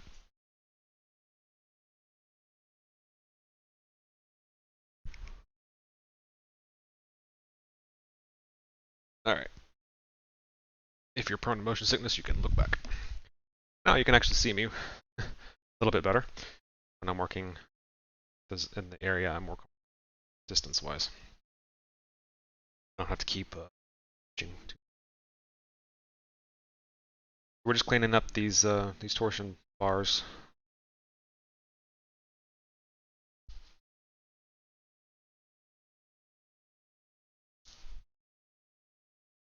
Cleaning them up here, not necessarily because I think you'll be able to see them and so that it matters, but so that they fit right.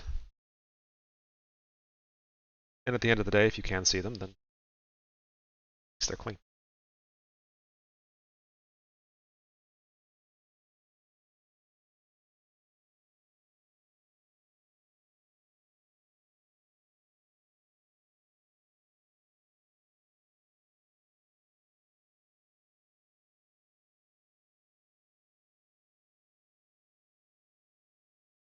Everybody's having a day. Pretty good. Got up and walked the dog and ran into one of my neighbors who I used to work with. Yeah. Did the mile loop with Millie and me. And I? Millie and me, I think.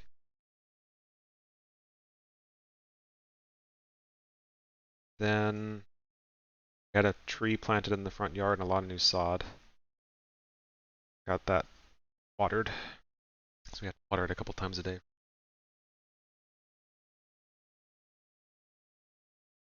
Then during the last couple of freezes, some of our trees in the backyard had a bit of a die-off on some of those. I was waiting for leaves to show up so I would know what was dead and what wasn't. Last night and this morning I spent some time cutting back the deadfall. Played me some video games.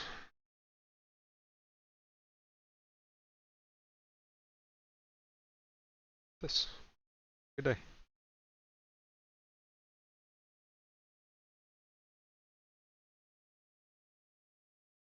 All of my Saturdays are that productive. This one went pretty well. Alright. There's one half of the torsion bars cleaned up. This is for the left side.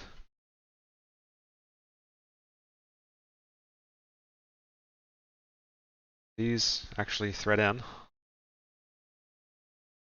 And then they have a spot on the other side of the hole they line up with. And then there's a cap that goes on top of those. It looks like to make this work right, make sure that they're actually in the right position. The piece I need to add before I glue these down. Stick them in there so that I don't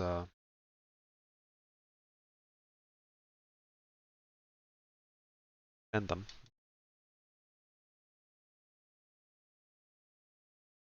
There, so the port side bars are all in. It looks like to line them up correctly, I need to grab you guys here. Make sure that they all line up correctly. I think those might actually be multiple pieces. Let's see.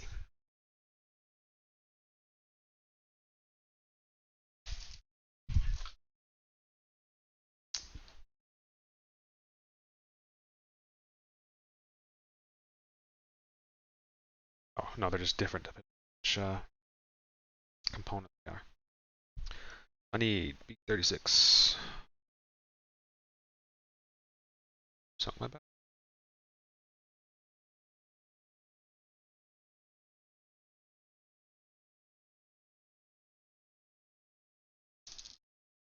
Oh no, it is multiple pieces. Okay. This is B36.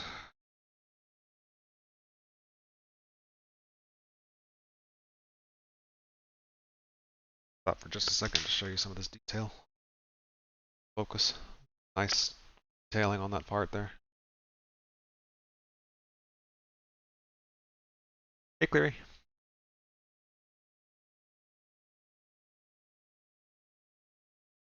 Study 7.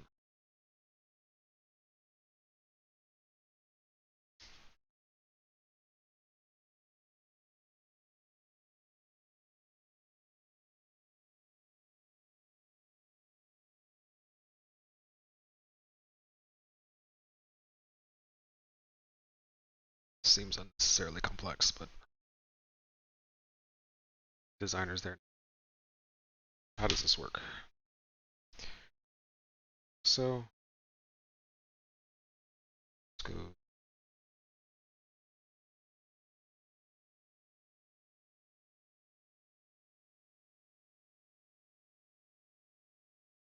Let's see. This goes there. This goes in.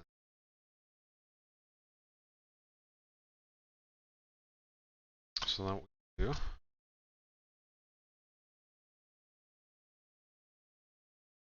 this piece. Not actually gluing the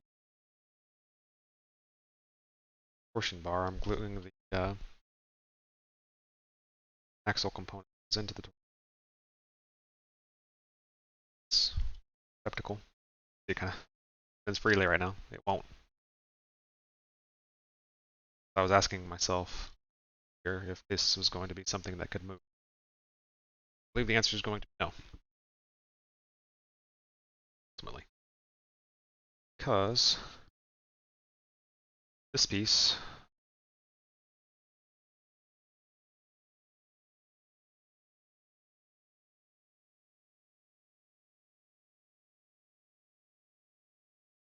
right here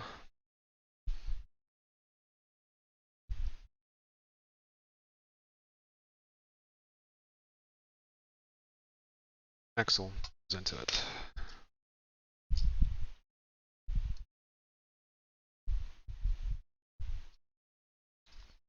Theoretically.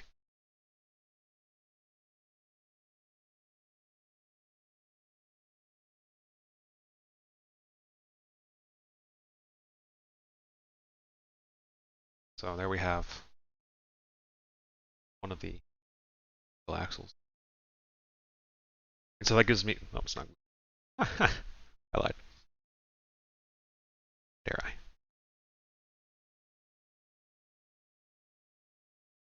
That's what it will look like at the end. Not all of those have that though, interestingly.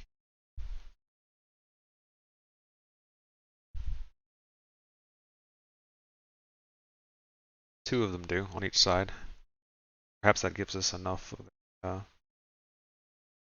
indicator on how to align the others.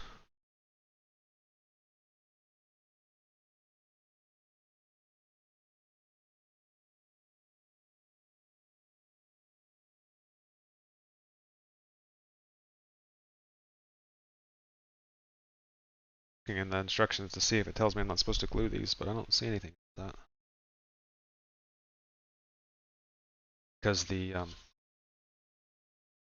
space these torsion bars sit in, I mean, it almost looks like you could turn it and it has like stops to it, but it sounds like a great way to snap something off.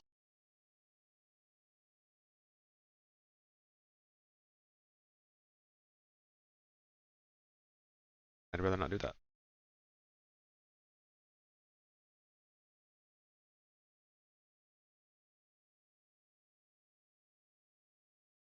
The other pieces don't seem to have stops them.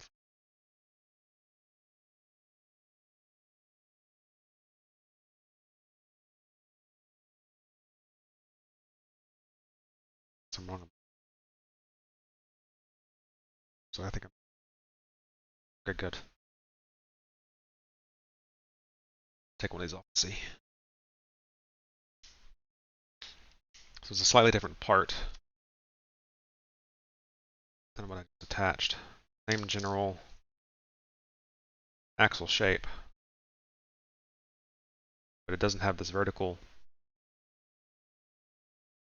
So it's probably like a hydraulic cylinder.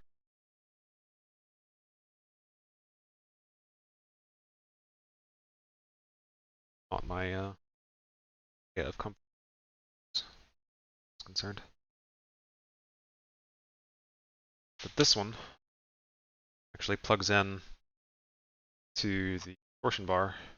Also has this little nub and a receptacle on the other side, but actually lines up. It should. So I don't have to worry about balancing their heights. Something I was concerned about. Just put a little insert bar.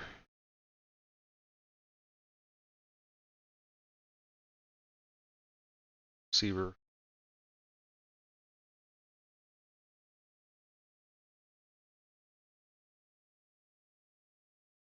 Those into place.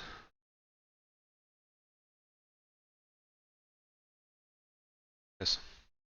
All right. That's easier than I thought it would be. Good. I can just go ahead and knock the other few off real quick.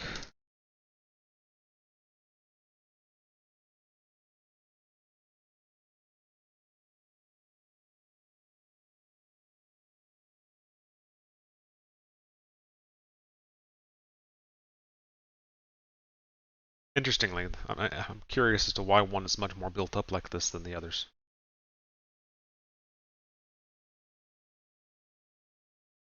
Answer to that.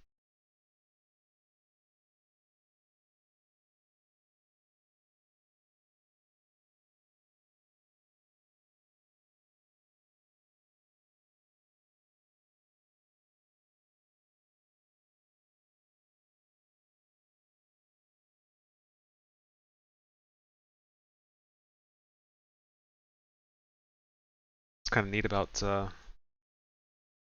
that Dragon adds here.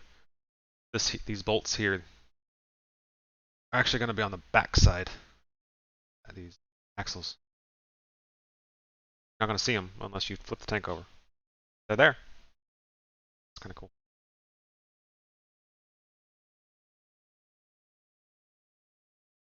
I guess this detail is kind of like the torsion bars that, unless you were building a diorama where they had the interior of the tank pulled apart so that you could actually see them, probably not going to see them. Pretty sure there's a floor there that's going to cover them up, a deck that will cover them up. Whoop. Timber. Nobody saw that.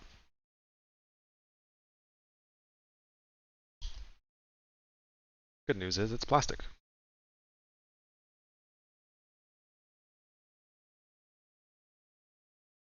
Not one of my more fragile assemblies. Exactly, Cleary. Thank you.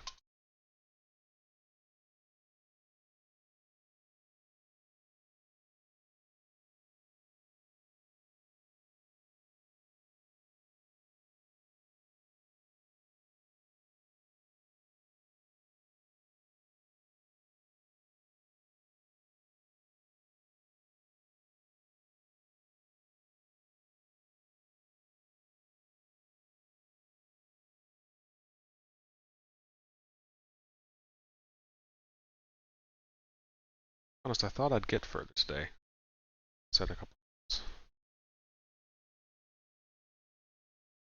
times. My wife points out that I always think I'm going to get further than I thought I was going to. I don't know if she means modeling or just in general, but probably both.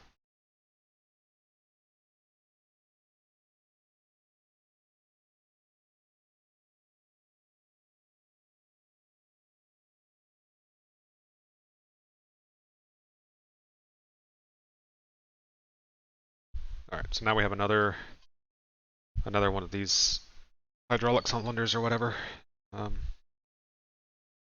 add.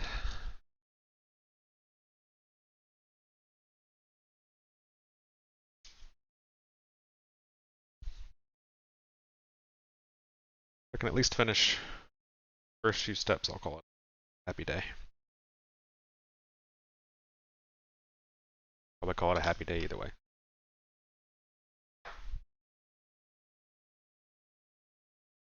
I think this may be the most people I had watching me model at the same time, so that's kind of cool. Hi everybody. How many of you are actually here or just lurking? How's it going?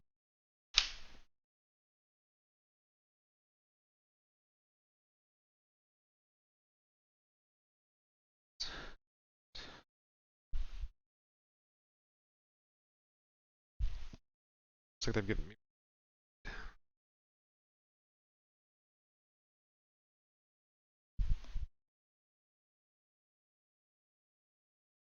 Oh no, they didn't. 7 and I said, hey, this is more people than have ever been watching me before, and my count goes down. To be honest, there's a delay there, so who knows if that actually happened. But at least on my end, the streaming or the timing is kind of interesting. This one has a spot on it. Nobody saw that either.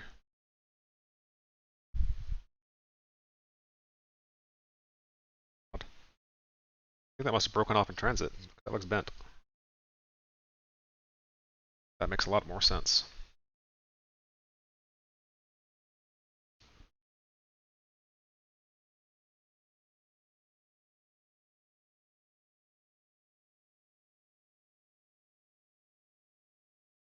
The first one I put on the front, a lot harder than it needed to be because one of the attachment points was broken off.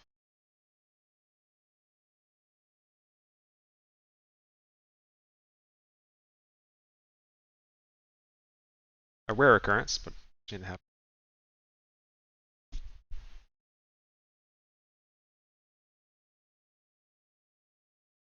I also like that they do things like this cylinder here had 2 protrusions that you attached it to, whereas this one has one long protrusion to attach it to, so that you can't attach the wrong piece to the wrong place. Very thorough of manufacturer. You can kind of tell when a modeling company, model kit making company is paying attention to its builders. You end up with details like that.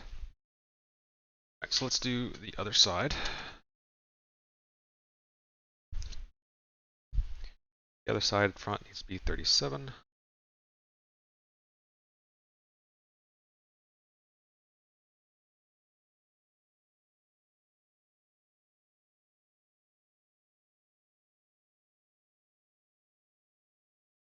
Dragon and companies like Tamiya are often used about where they put the attachment points to the plastic trees, so that when you go to remove them, even if you don't do a fantastic job of cleaning them up, say you cut too much plastic away, Yes, one of the attachment points you forgot was there or something. It's usually pretty well hidden.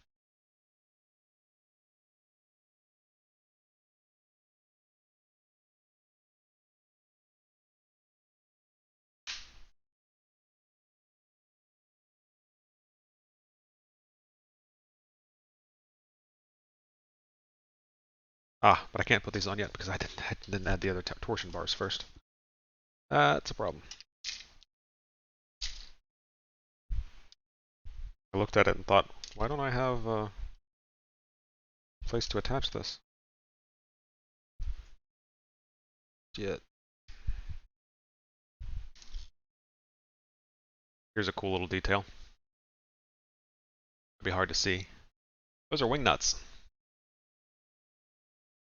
I actually have those molded to add some detail. It's kind of cool.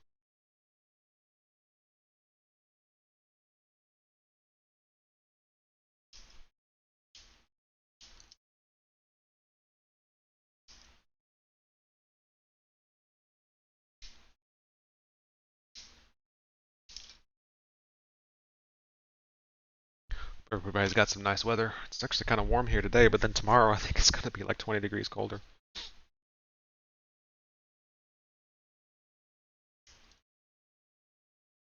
Got to keep things interesting, I guess.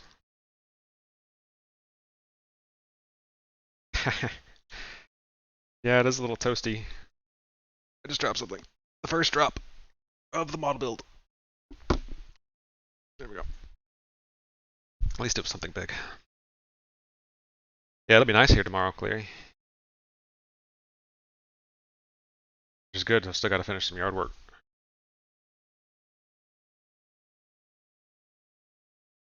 I cut everything I wanted off the trees, but I still need to actually bundle all of it up. I didn't get it all bundled up this morning before I got tired and decided not to do it anymore. Billy has absolutely loved that. Now there's this nice pile of sticks in the yard, most of them being, 3 to 4 times her size, which is not hard for a small dog. It's quite amusing to watch. She is very ambitious at getting.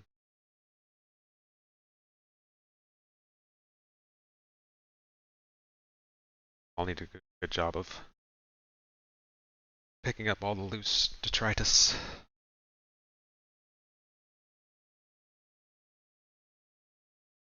Yeah, I wouldn't mind so much if she was just like gnawing it out and gnawing them up and spitting it out, but she actually seems to be eating it. I'm all for high fiber diets, haha, but splinters in the intestine doesn't sound like a cheap thing or a safe thing to remedy. So, we're trying to be better about getting onto her for it. She's kind of sneaky.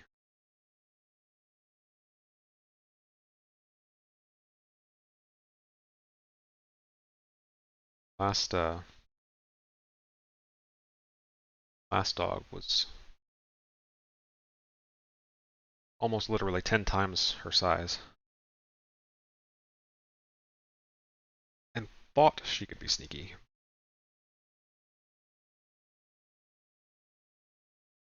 Lee, however, is small, light-stepped, very quick.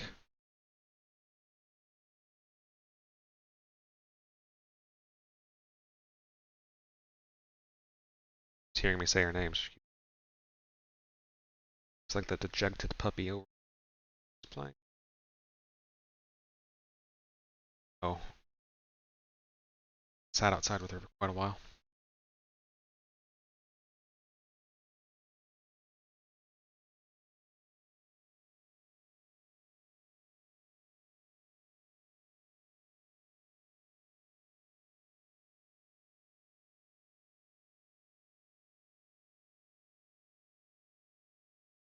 I've said it a couple times, but I don't know who was on then, who still is on now. But one of the nice things I like about armor builds like this is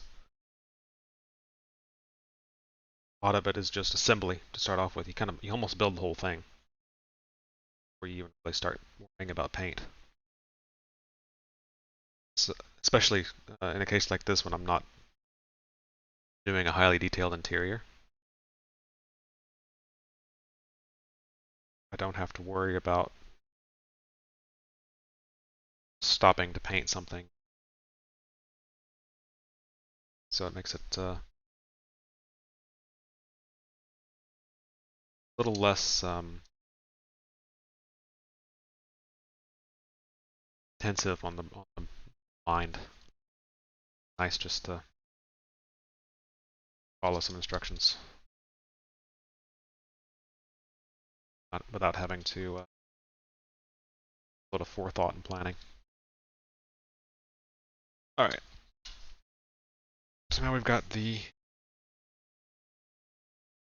starboard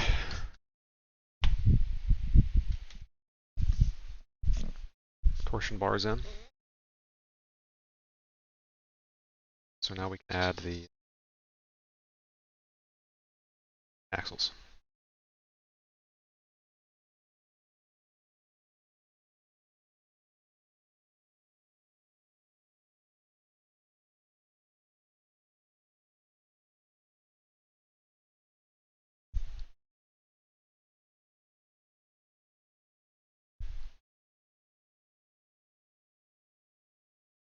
I noticed when I put the first one on, I didn't realize it was missing the attachment point.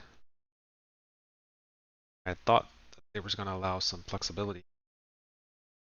I thought the torsion bars might be there to provide that level of flexibility. Now that I see the other side that all of them are there, obviously not a feasible option. This is being stubborn.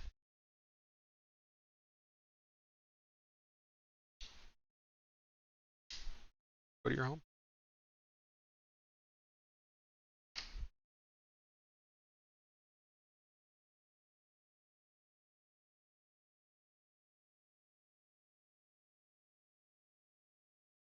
There are just a few places, like here, a couple others that haven't completely come off but are broken.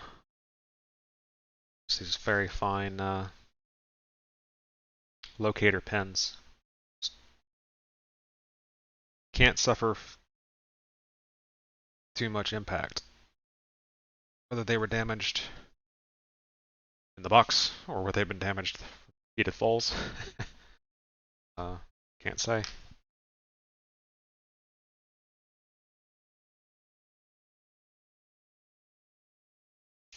We do have those locator pins here, so it's not intended to be a dynamic track setup. It's static.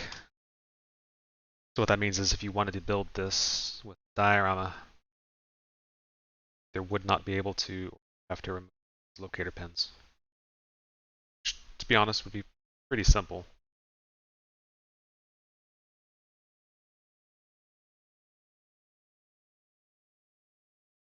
They've almost removed themselves.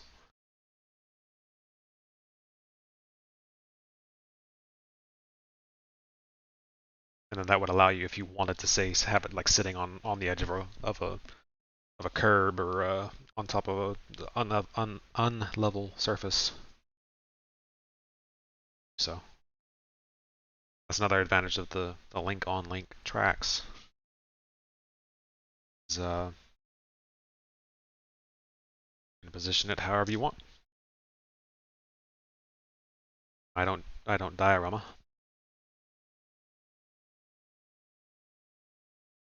I will keep tracks flat.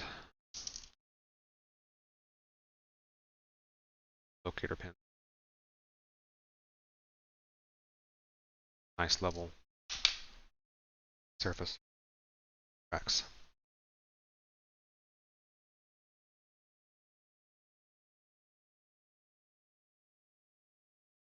Locator pins that started to come off. Whenever that happened.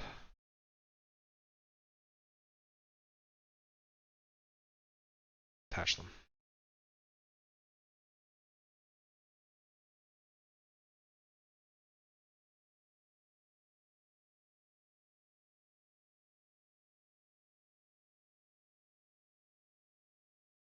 It doesn't have to be perfect.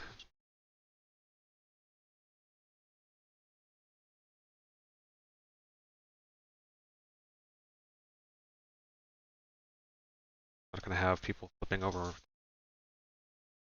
think a whole lot to see what's on the underside. Got it too much.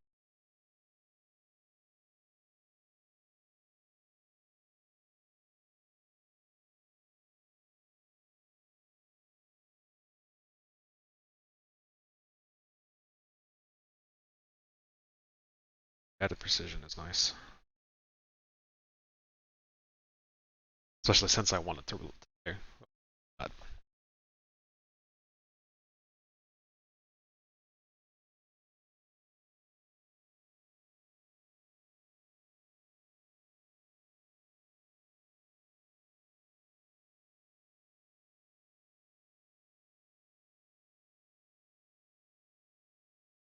Attach those locator pins better. Just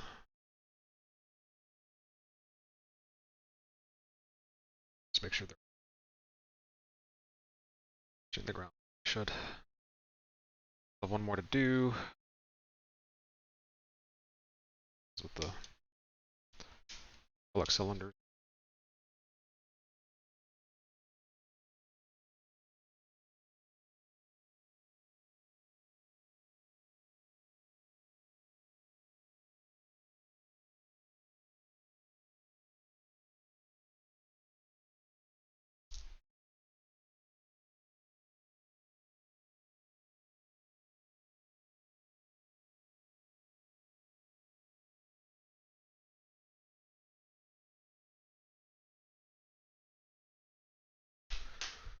I go just a little bit longer. Stop for dinner and then to get on to Final Fantasy and need to I don't know, something sound good to you?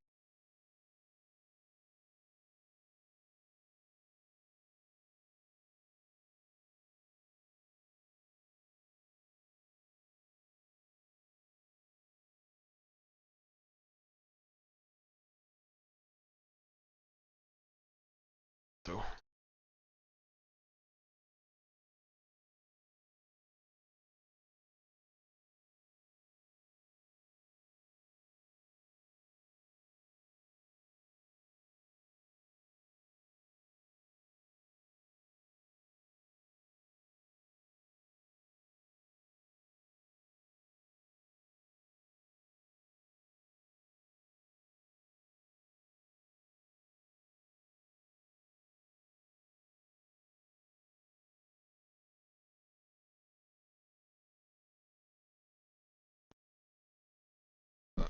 I'm back. We're discussing dinner. Alright, so now I have the ports for the rope. Now I need to add the covers around the inside. These are these. All of those.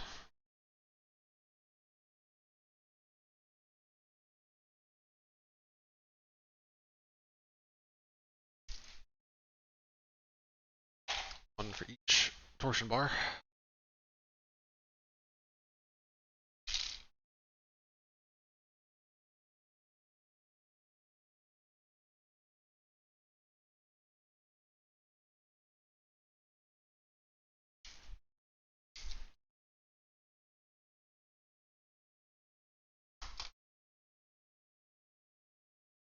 So I do need to make sure these are nice and flat because they will the hole.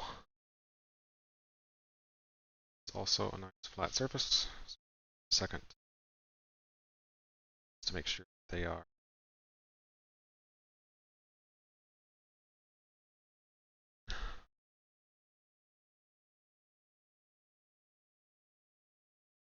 Again, I love Dragon's plastic. It's soft enough to easily cut. But as you saw with the locator pins on the axles, softness can sometimes come back. Again, I don't know if that was done. I did not look closely at it. I don't know if that was done prior to my dropping it on the table a few times. So it certainly could have been.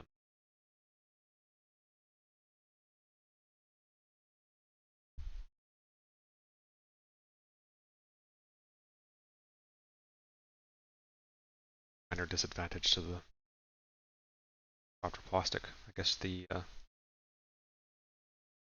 all of the stories don't drop. Just falling. Thankfully, even if every one of them had come off, you would have been able. I would have been able to find them appropriately. Taken a little bit more. So.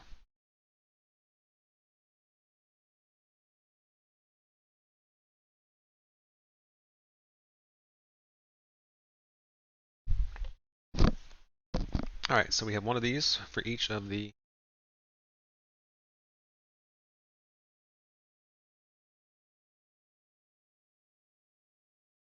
torsion bars.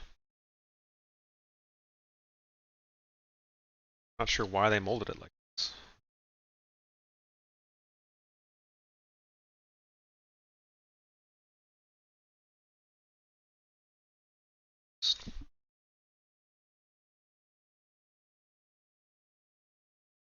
In there.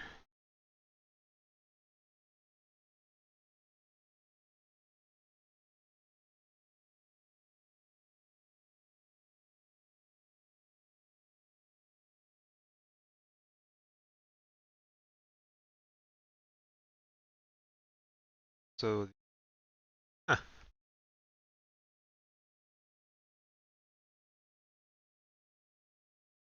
Torsion bars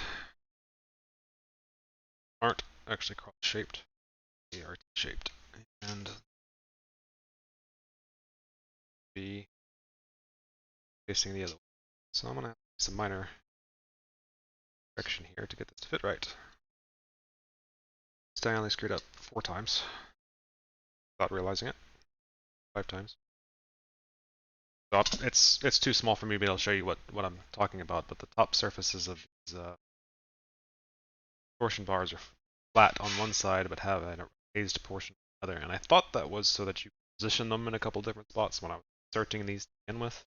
I did not pay attention to that.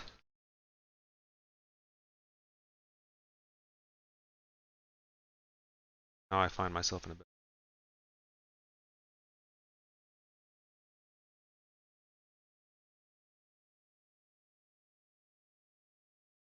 That's where I see how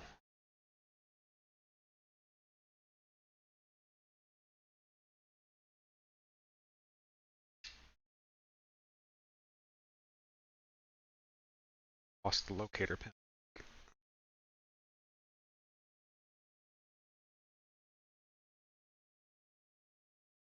These down easily. Next, I hadn't glued the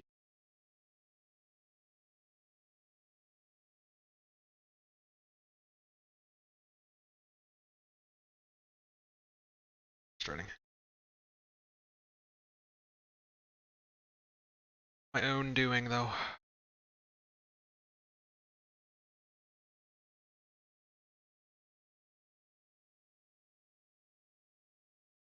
So again, luckily I only have to do a couple of things.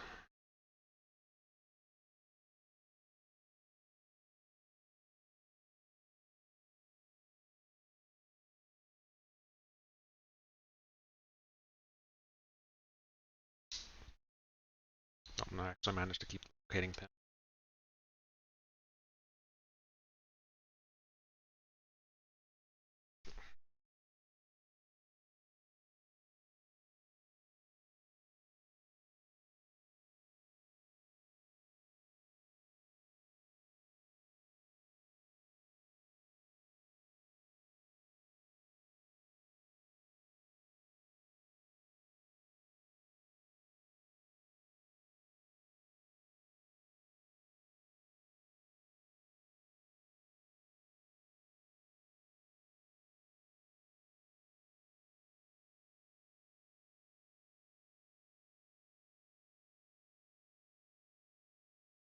This is my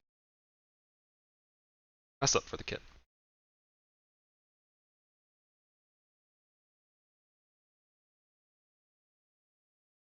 That's just a mess up then.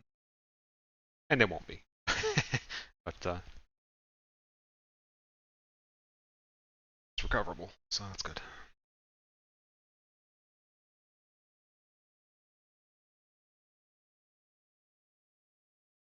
Let's see. 2 more.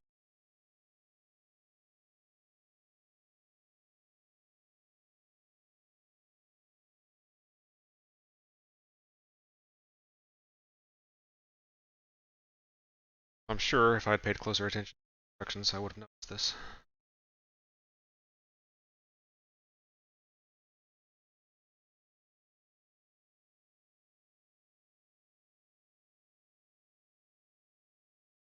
It's okay.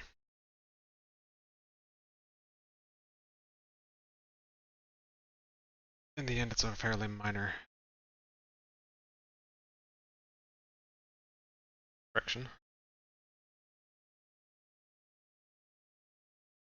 And much easier than trying to shave down the raised spots. So I had 5 of these issues and I've already corrected 3 of them. The last 2 are probably going to break. Tanning pens. Some of the ones that were in bad shape.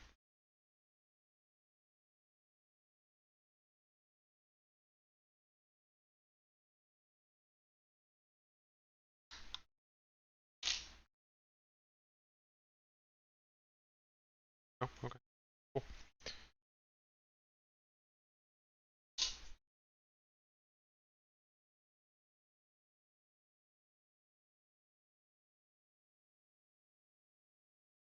Bending the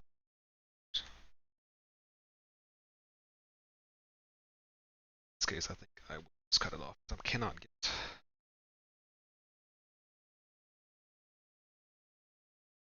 spot. A little drastic, but better than breaking the torsion bar. It would have been difficult to attach.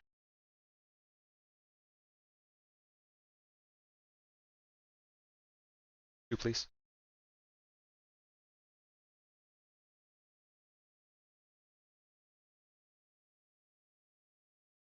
This is the one I have. It's actually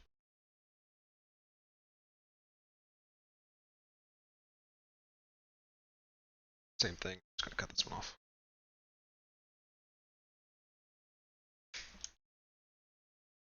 Not ideal. Acceptable.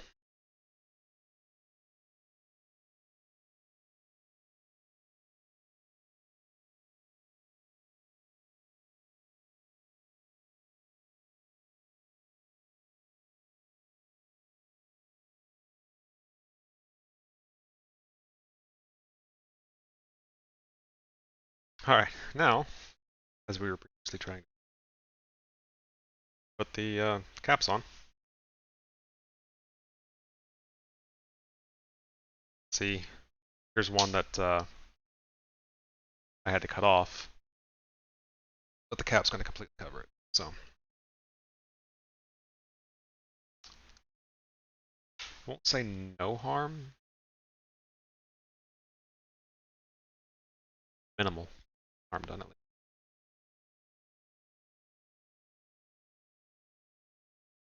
Got about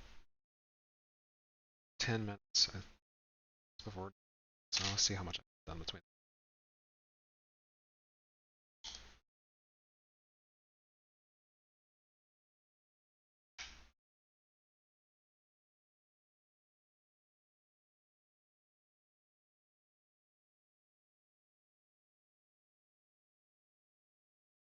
So we're getting dinner started.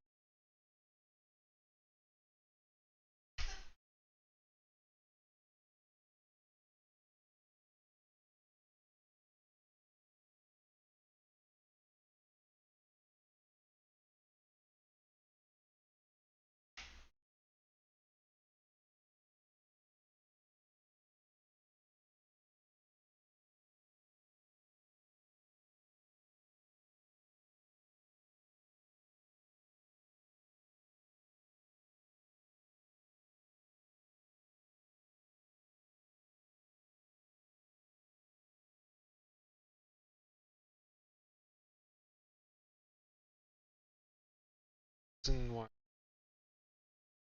Dragon decided to build this level of complexity. Maybe it's just authenticity. Possible. Seems a little complex to me. Something that, as I said, you're never going to see again.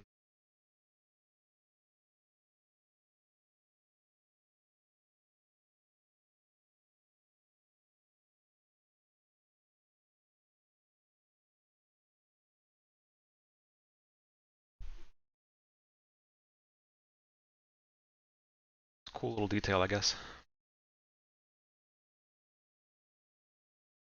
And again, I guess if you were doing a diorama, you'd want this detail here, so you could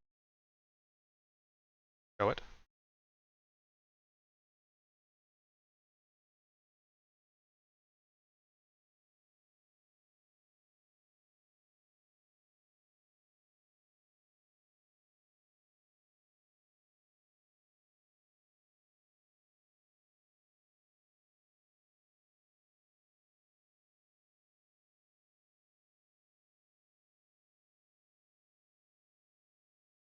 Got Millie a toy that this plastic ball with this kind of maze inside it for treats.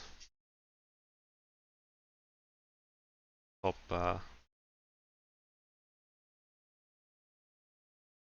focused, mentally challenged. First time we tried to use it, got scared of it because it would.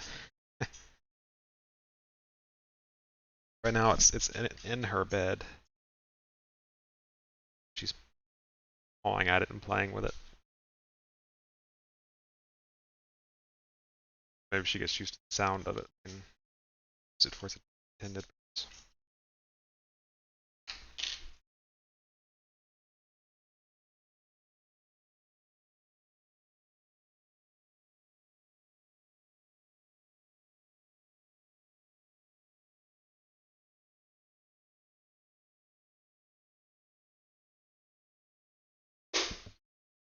You're banging in the background, that's what that is. I didn't do it.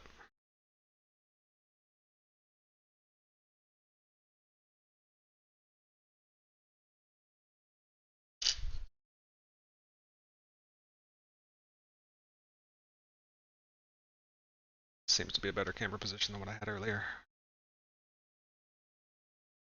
See what I'm doing. Whole point of streaming it, I guess.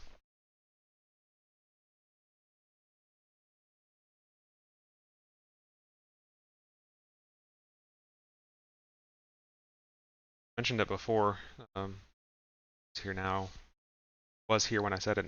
Still here. Since I first model stream in a while, several months. I do have a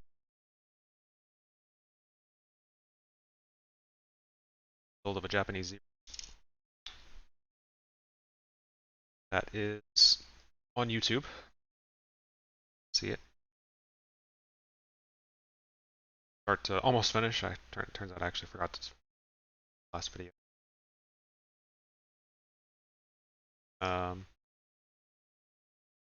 That's on YouTube if you want to see it. It's also under.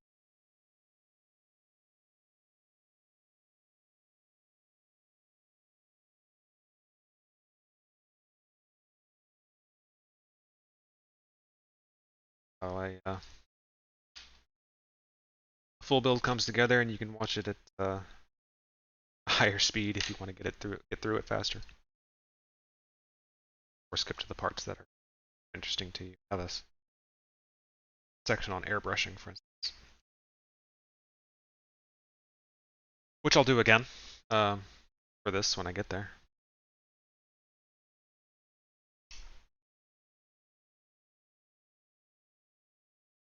But if you wanted to take in something already complete, it's there for your pleasure. I talk about techniques that I use and materials that I use.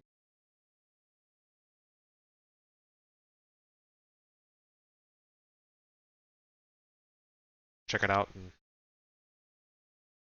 You do something different? Comment, let me know. I'm always interested in learning.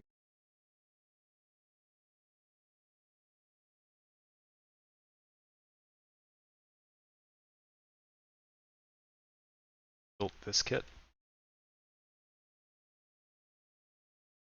Could have told me that I was putting upside down.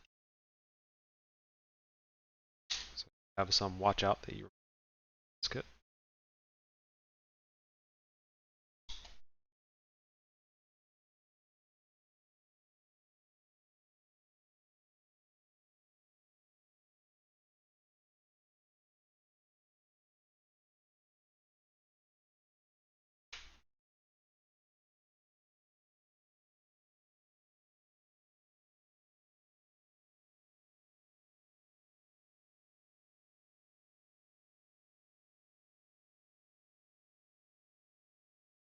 I don't know how often I model building. Game streams are regular schedule. Streams, model streams will be likely limited to between work, gaming streams. I have likely that I have time to this.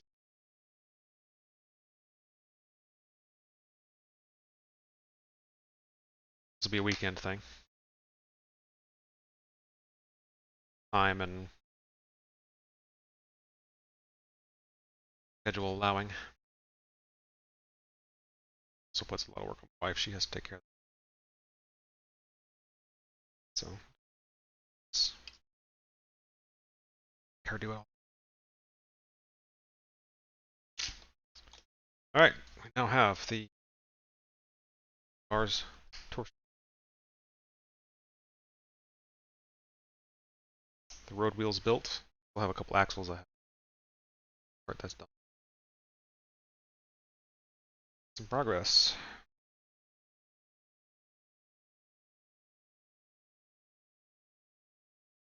Let's see, let's add. Got a couple of hull pieces here that can be drive, sprocket, attachment points.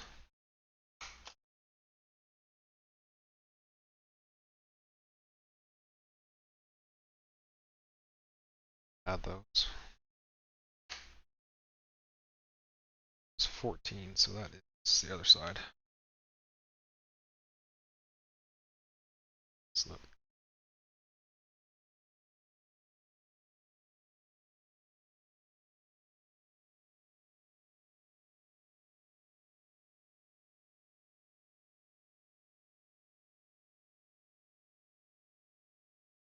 trying to be careful about not my finger caught in this glue. It won't. It's not like super glue. It won't attach my fingers to themselves. But as I've said a couple of times, it actually kind of melts the plastic, and I then stick my fat finger in it.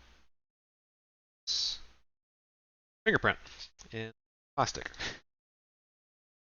And while I'm sure there were fingerprints on these things,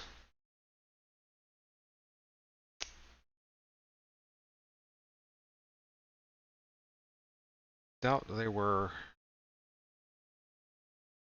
size. So I'm trying to. It doesn't look like some giant played with the.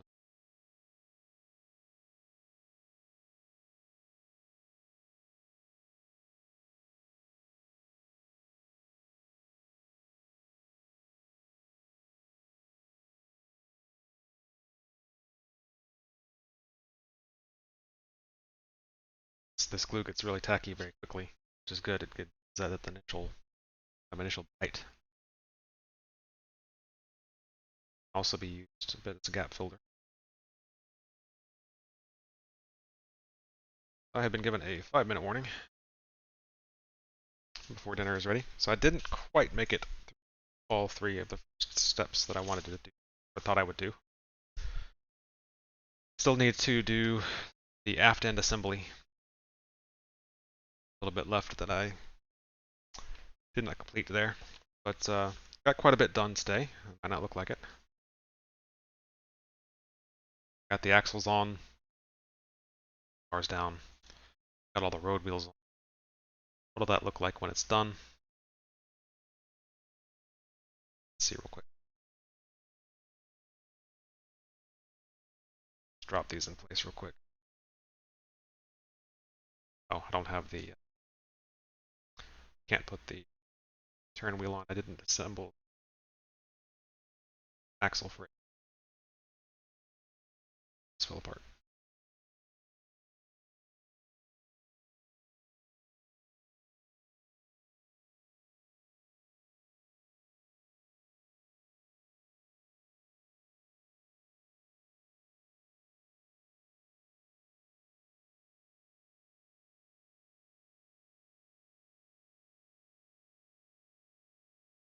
Obviously, I'm not gluing this down, just show you real quick what this will look like. And I'll just have to hold that one in place, I guess. That's what it'll look like once all said and done. Each of the road wheels and the return wheels will have a rubber wheel. Everything else will be metal. Look like that on both sides, and I usually attach the wheels towards the end, so I can actually paint behind. But yeah, it's I guess that's where we'll end it for today. If you want to see when I go live next time, follow me here. You can follow me on Twitter, 95. So I did actually announce that I was doing this today. It was only like 5 minutes before I started, but at least you'd know. Or if you're just seeing this on YouTube and you're sometime in the future, see my other YouTubes there. So with that, I'm going to call it a stream. Thank you very much for hanging out with me today. And I hope you have a good rest of your day, and to catch you next time I stream.